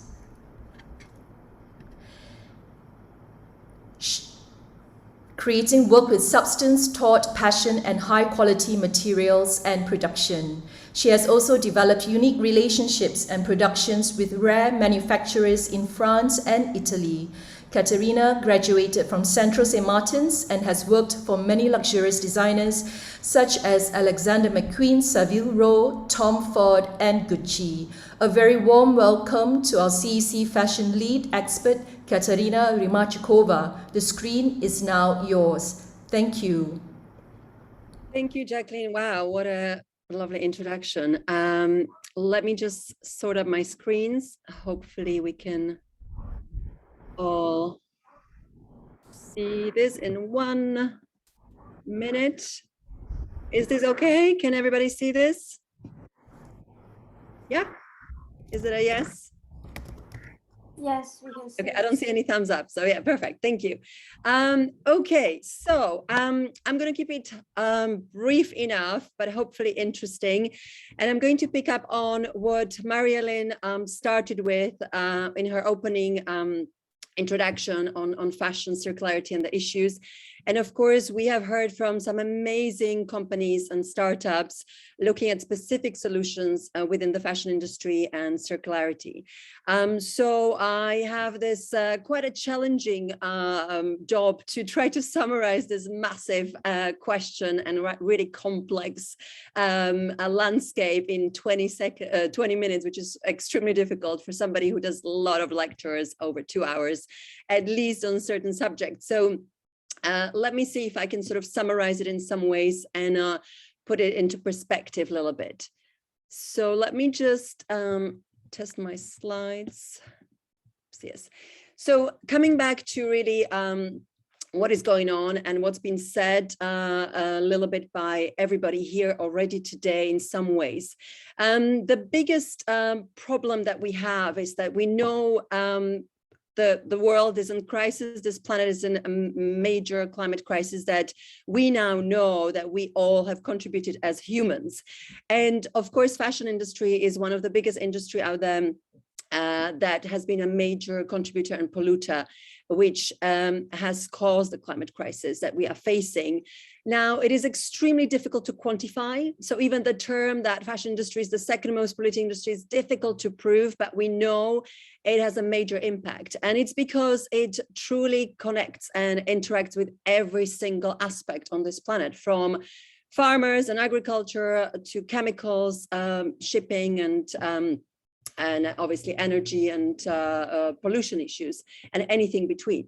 So just a quick overview to remind ourselves that all of the parts of the supply chain eventually contributes massively to the CO2 emissions. And the kind of impact that we see every year and over the years by fashion, it has an impact on soil, by really heavy duty farming and using chemicals such pesticides. And of course, on the other end, we have the issues of textile landfill that and incinerating textiles that contribute to CO2. Water is a major element to textile production specifically, so it's a very thirsty industry, as you can see.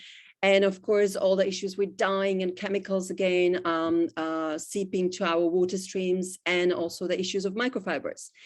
Forests and trees, this is a major also resource for fashion industry as a material for viscose, which causes a lot of deforestation and endangering a lot of species. We forget that forest is a home for a lot of animals and species, and we sort of take that all away, and again causing issues with CO2. Air, which is the massive manufacturing and shipping that is caused by fashion industry. Livestock, that means animal issues from ethical all the way to, again, contribution to CO2 by extreme farming of animals just for materials. And last but not least, people, that we forget that about 80 million people work in a garment industry alone all over the world. So we've heard already today the issues with labor and child labor and unpaid workers, etc. So all of this adds the impact of fashion globally. The major issue that has caused this is that we have been running on a linear model that we all finally realized that it's not productive really, and it's not long-term. We simply take limited resources that are on this planet for everyone to use. We create a lot of stuff, which by default creates a lot of waste, and we create products that are very short-term lived, very disposable. And this is all based on economic model of infinitive growth and fast profits, which is completely unattainable if we are really looking at it with a sort of a common sense and logic, really. So just some numbers here. It is estimated that we produce up to 120 billion garments every year. Just the sheer number, it really makes my head stop and think that how is this even possible? Where does this go? And it's very difficult to gather statistics, global numbers, because it's so opaque and it's so not transparent. But just what is available in UK alone, we have about 300,000 tons of clothing going to the landfill every year. And that's just UK alone. And of course, the other major issue of the waste, it's coming from textile industry and cutting garments, as we heard today already, that there are solutions looking at these issues, because about 60 billion square meters of textiles end up on a cutting floor of factories. So this is a huge problem that we have created. And to bring some kind of numbers that have been some mentioned already as well. So again, one of the amazing organizations, Ellen MacArthur Foundation, I'm going to use some of the very useful infographics that have been tracing what is happening in textiles and circularity. And sadly, only barely 1% of all textiles and clothing is recycled currently. As you can see, there is a little breakdown here that what is really happening or what is happening that we have access to map out at this point. And it's just not good. It's not looking good at all. And the sad thing is that actually there's a lot of opportunity here.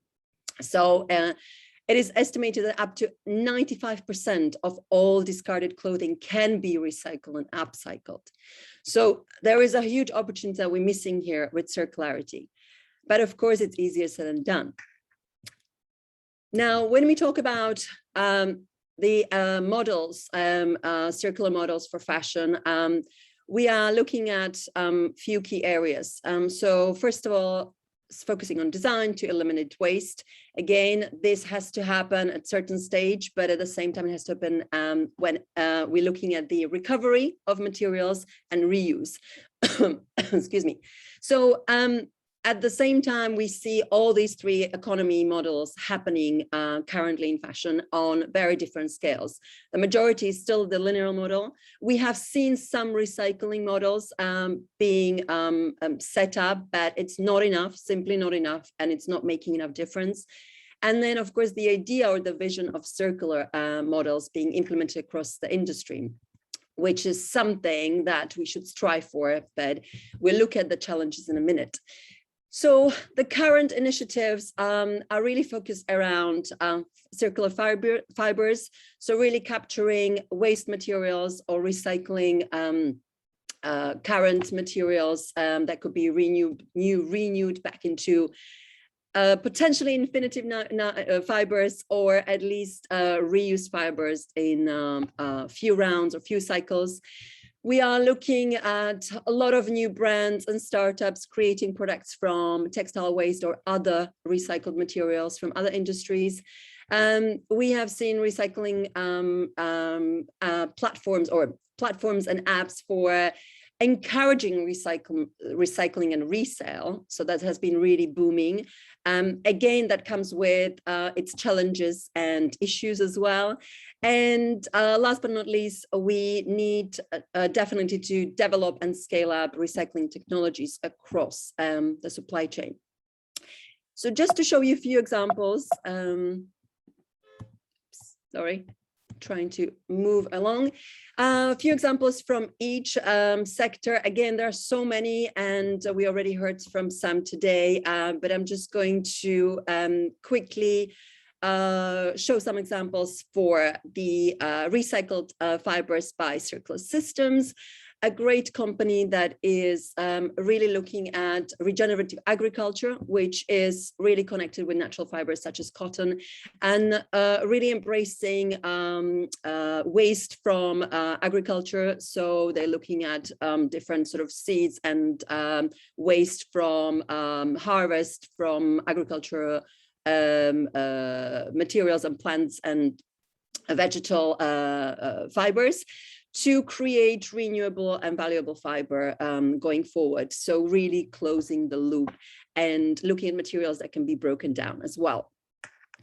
The other example I want to mention, one of our locals, one here in London, as another great example of a circular product, but also a really circular approach and model as a brand. They looked at all the waste material that is around and that it's not used and not recycled fully. So they've been gathering leftover and waste material from around Europe from day one, and now really embedding circularity and measuring the impact as well. So these products are certified and really have a clear idea how much difference they make. And also they use zero waste pattern cutting. All the accessories are made from squares and rectangles. So they're really trying to limit the impact through these different phases. As you can see here. So do have a look of all of these examples if you're more interested. And a great example of a very productive and very useful app that has been created a few years back here in UK. So again, creating really easy access to consumers to get rid of garments for free and at their convenience, which is something that is always useful for everybody to have access to make a difference or to contribute in order to minimize the problem. So very simply, you can go through your wardrobe, pack up the clothes you don't want, they've collected, you get even rewarded. But also the important part is that the company is sorting out the garments. They work with charities, they work with other recycling organizations. So it does go along and moves through the cycles. And on the other end, we have the recycling technologies that we sort of carefully or impatiently waiting in the industry as the kind of saving grace, hopefully, for a lot of the issues with fibers that can be reused, because most of the garments are made from blended textiles, and especially across fast fashion. So these blended textiles are a mixture of synthetics and natural fibers, where at the moment we are not able to recycle, and they are not easily broken down because of the two elements. So technologies like Worn Again, based here in London, actually, have been looking at this problem and promising to establish a technology that is able to break down any blended materials pretty much going forward to create and separate them and create a new renewable fibers. So this is a lot of potential, of course, a lot of investment from major brands like H&M waiting for this to be scaled up and implemented, which could be a major game changer.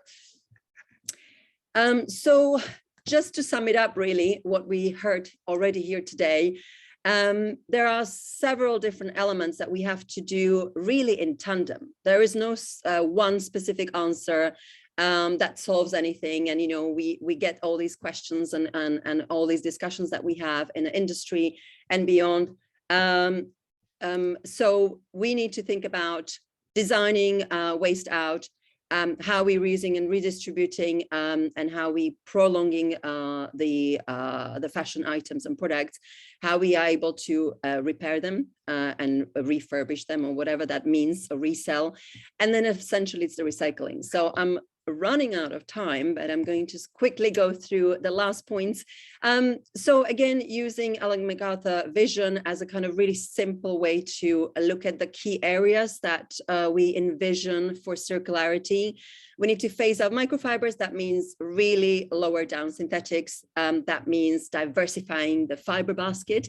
So we need more different materials, especially those that are biodegradable and renewable, encouraging models and businesses and consumers to wear clothes longer, radically change the recycling systems, and of course renewable energy, because all of this leads to lowering the CO2 emissions that we desperately have to all do collectively.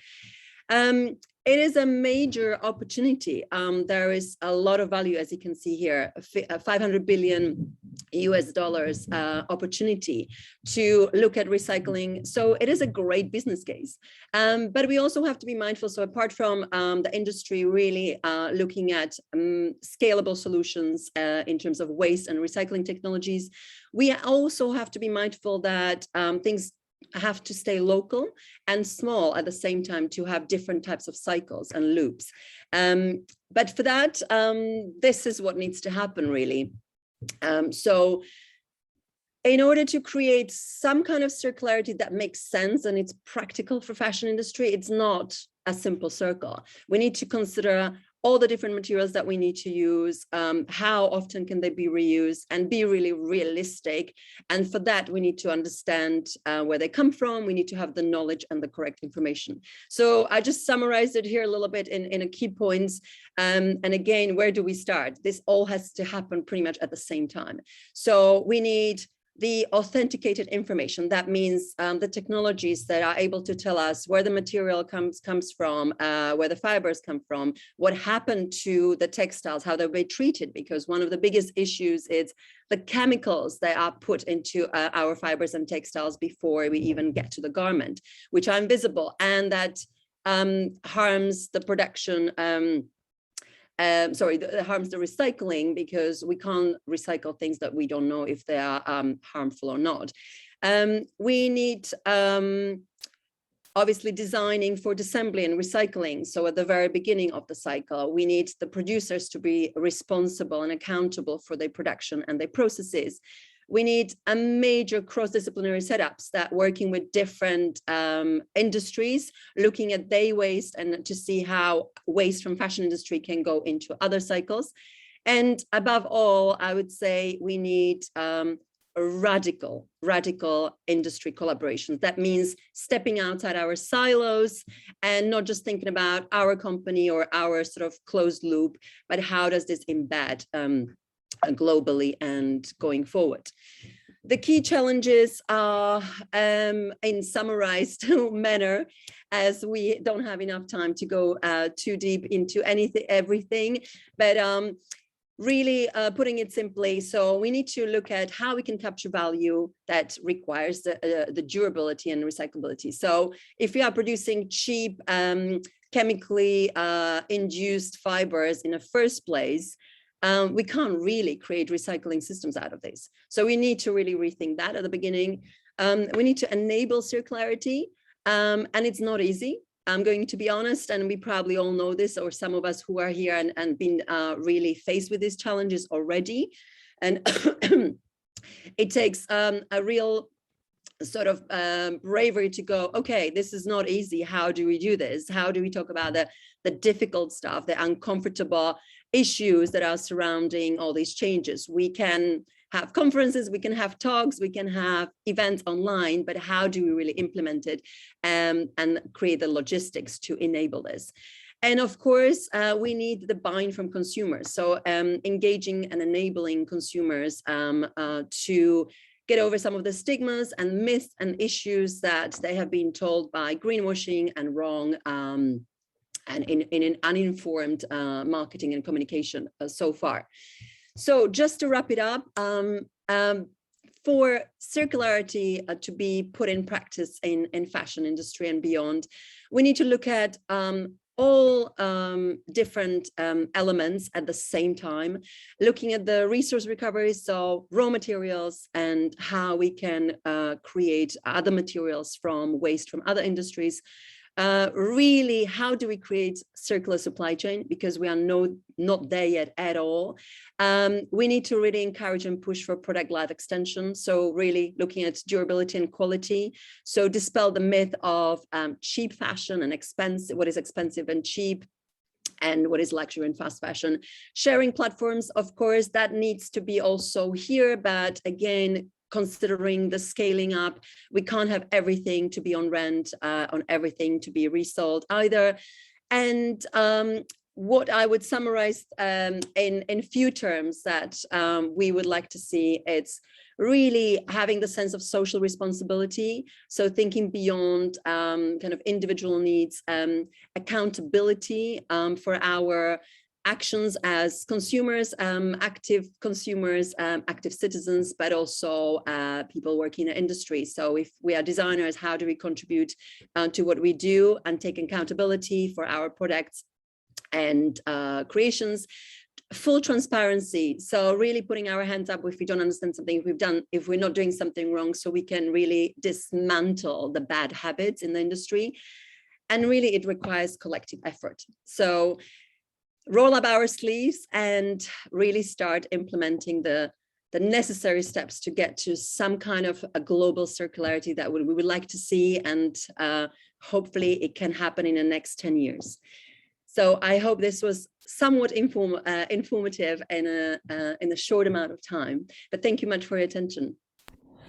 Thank you very much, Katerina, for that really awesome presentation you shared with us with much great candor and energy. I enjoyed every bit of it.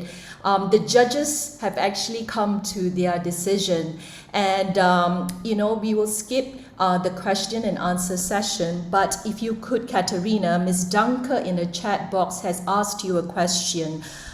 She says, is it not a problem that many sustainable brands ends up being too expensive for the masses to attain them? Maybe you could give a short reply and possibly elaborate a little bit more on the chat box.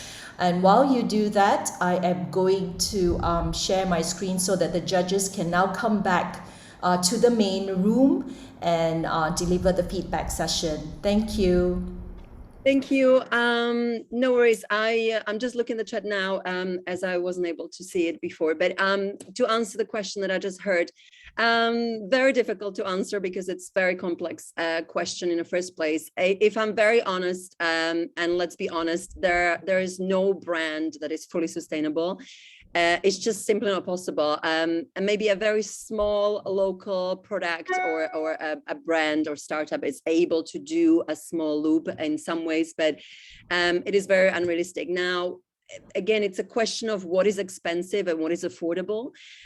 We can argue that, buying cheap fashion so often in a year that, those items fall apart after 2-3 washes and the quality is simply not there, versus buying one quality item from certified and well-produced manufacturers. Actually, if we do the math, it becomes cheaper. So if you're looking at it in that way, that's an argument in itself. And I think it's all about education, to think about, what is, obviously we need fashion to be functional. It's not about just, care about what is fashionable and we use it in different ways. We all need clothes, but what we need to be mindful of that everybody is contributing to this. So you're voting with your wallet. That means buying into cheap clothes or thinking like, oh, I can only afford this. It doesn't make it necessarily better because you are paying to those who are essentially using resources and not paying workers, etc. So to put it simply, somebody else is paying the rest of the price somewhere, if it's the planet or the workers who are not getting paid. Thank you so much, Katerina. It was really awesome. Guys, the judges are back in the main room and I'm going to give the screen and the microphone back to Marilyn. Yes, thank you, Jacqueline. It was an interesting judging session. The scores were very close, as is often the case. So we had to have make some hard decisions, but we have now settled on the winner, which we will announce shortly. But before we do that, I would like to just say that we are running over time and that we have decided to cut the feedback session short. So we will hear from two judges who want to offer some feedback. So I'm gonna hand the mic first to Yasmin, who has some general feedback for all the teams. Jasmine, over to you. Yes, hi everyone. First of all, we want to thank you very much for your presentations and the effort you put into all of this. It's for us also really inspiring to see that you are all trying to contribute to a better fashion industry, and you're all very motivated with different plans you have. So keep up the good work. That's the first note we want to make from the jury. And then we try to give you some general tips or some general advice based on the presentations you gave. First of all, a lot of you have a lot of ideas, which sometimes makes it also a bit complex. So maybe a first piece of advice is sometimes it's better to focus on one thing or on one niche also in your presentations, and then we can ask you questions afterwards, because defining your target audience in this phase is really key. Whether you're targeting the end consumer, you have to think about, is it better to address all eco warriors? Is this a good target audience, or should you really go more in depth, which is most of the time the case? But also if you're working towards the B2B audience, know your target audience. If you're working towards production countries, know what they're thinking about, how they are operating, and who our key players are. So maybe the keyword would be focus here. And then a second thing, final advice before I give the word to some of the other judges is we're in fashion, so maybe a bit try to tell a story when you're giving a presentation when it's going on about fashion. I know that sometimes it's software, or sometimes you want to tell a lot in your slides, or you want to give a lot of information, but sometimes we also need to get sucked into your story and get some visuals and feel the passion of what you're talking about. We know you're very passionate, and we could deduce it definitely when we started listening to you, when we asked you a lot of questions. But I think maybe that's a good advice in the future, that, like, keep in mind that the visual part and the way that you tell your story is also a good way to get your message across. That would be it for now. So maybe we can get some feedback from our second judge. Thank you, Yasmin, for the general feedback to all the teams. One more judge has volunteered to give some feedback. I'm going to hand the mic to Matteo, who has some specific comments, I believe, for Love Hero. Matteo, the floor is yours. Thank you. Thank you, Marilyn. And this is coming from our group of judges. We had a couple of, we really appreciated the blockchain-based traceability down to the detail of the different components of the garment. That was really impressive. And so the suggestion there is do more of that, bring it forward, make sure that it kind of is really highlighted, because it's a very powerful demonstration that, you put your money where your mouth is. And oh, by the way, if you don't sell too many garments, there could be potentially a new stream of revenue that you can, pack, productize and sell to some other companies willing to have traceability. Just an idea. We also really enjoyed the brilliant approach to stock management with a pre-order approach. One of the judges in our group said, why not everyone does that? I mean, it's really seems to be so commonsensical that it should be widely adopted. One thing that perhaps needs some sharpening is understanding who really is your target customer. We were a little whiplashed in our group looking at the fact that you present your brand very much as an inclusive brand. So for everyone was one word that came out repeatedly, which is a great concept. But the flip side is that the pricing becomes not really for everyone. So when you look at the cost of the selling price of your item. So trying to understand a little better where to focus, where to put your resources initially to break into that market, and then potentially expand and broaden it later on. Those are our comments to your presentation. It was great. We enjoyed it very much. So hopefully those could be helpful comments. Thank you, Matteo. So now I would like to thank all the judges for all the work that they've put into the scoring and the debating and deliberating. And I would also like to thank all the pitch teams, the high caliber of the presentation, the passion demonstrated, and the solutions offered. But now we've come to the final part of the show.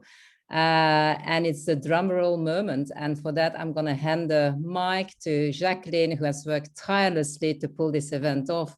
And it's always such a pleasure to collaborate with her. So over to you, Jacqueline, for the big announcement. Thank you so much, Marilyn. I need to say a big thank you to all our judges and our entrepreneurs for being here with us, especially the entrepreneurs. They worked so hard to prepare the pitches before everyone today. And now I come to the part which you all have been really anticipating throughout this competition, the announcement of the winners. First, let me thank our sponsor, Circular Economy Institute, for sponsoring one certification for the People Choice Award winner, and all the judges for selecting the Circular Cities 2021 Circular Fashion Award.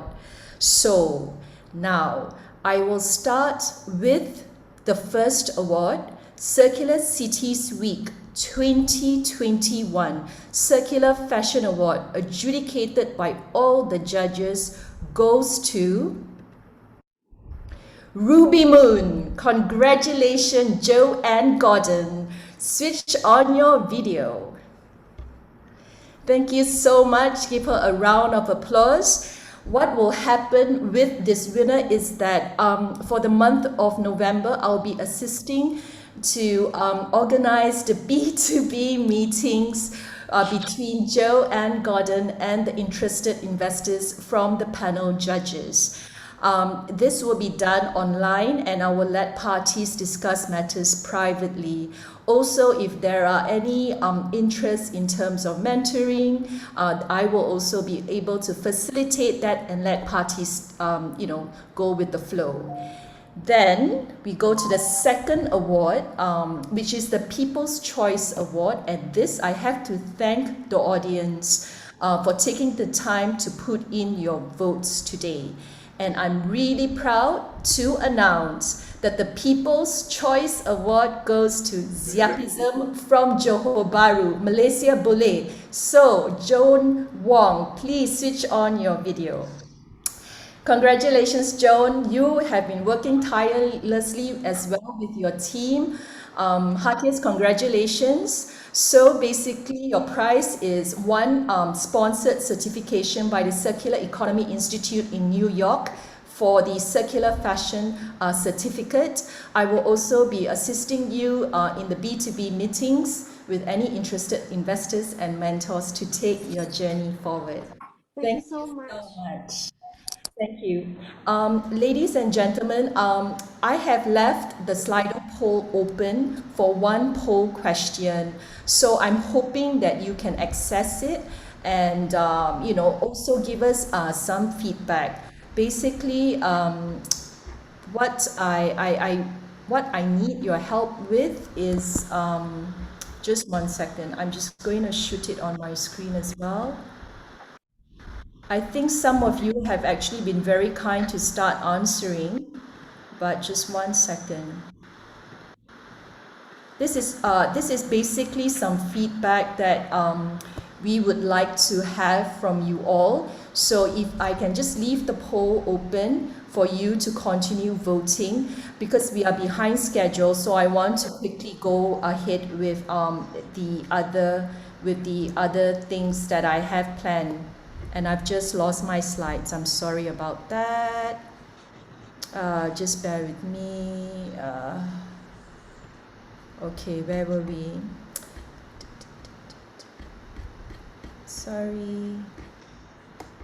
I think I was a bit too excited just now.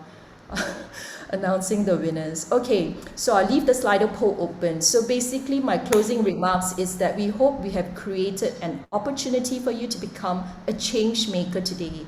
The CECs in Malaysia would like to support you in your call to action. All you have to do is hashtag us on Instagram, Circular Economy Club, and we will know how to get back to you. Last but not least, I would very much like to thank Ms. Sumin Lee, our program lead and circular fashion expert, Circular Economy Institute, who was closely liaising with our judges. The other entrepreneurs that you see, Hash Hadi and Tulejon, which presented yesterday, and most of all to Ziapism, Love Hero, Zero Baracento, Galaxy System, and Ruby Moon. You have all done us so proud, and I wish you a very successful journey moving forward, and we should keep in touch. I just would like to share with you that today we are actually having a clothing swap at Jaya 1. It's coming to an end, but we will also have a virtual auction from 15 November to 21st November on Facebook. So all of you can join us online as well.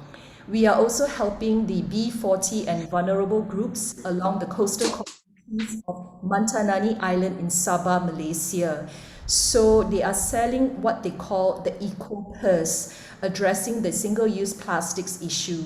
So if you would like to support them, take a scan of the QR code and a screenshot, and we will be happy to facilitate your orders.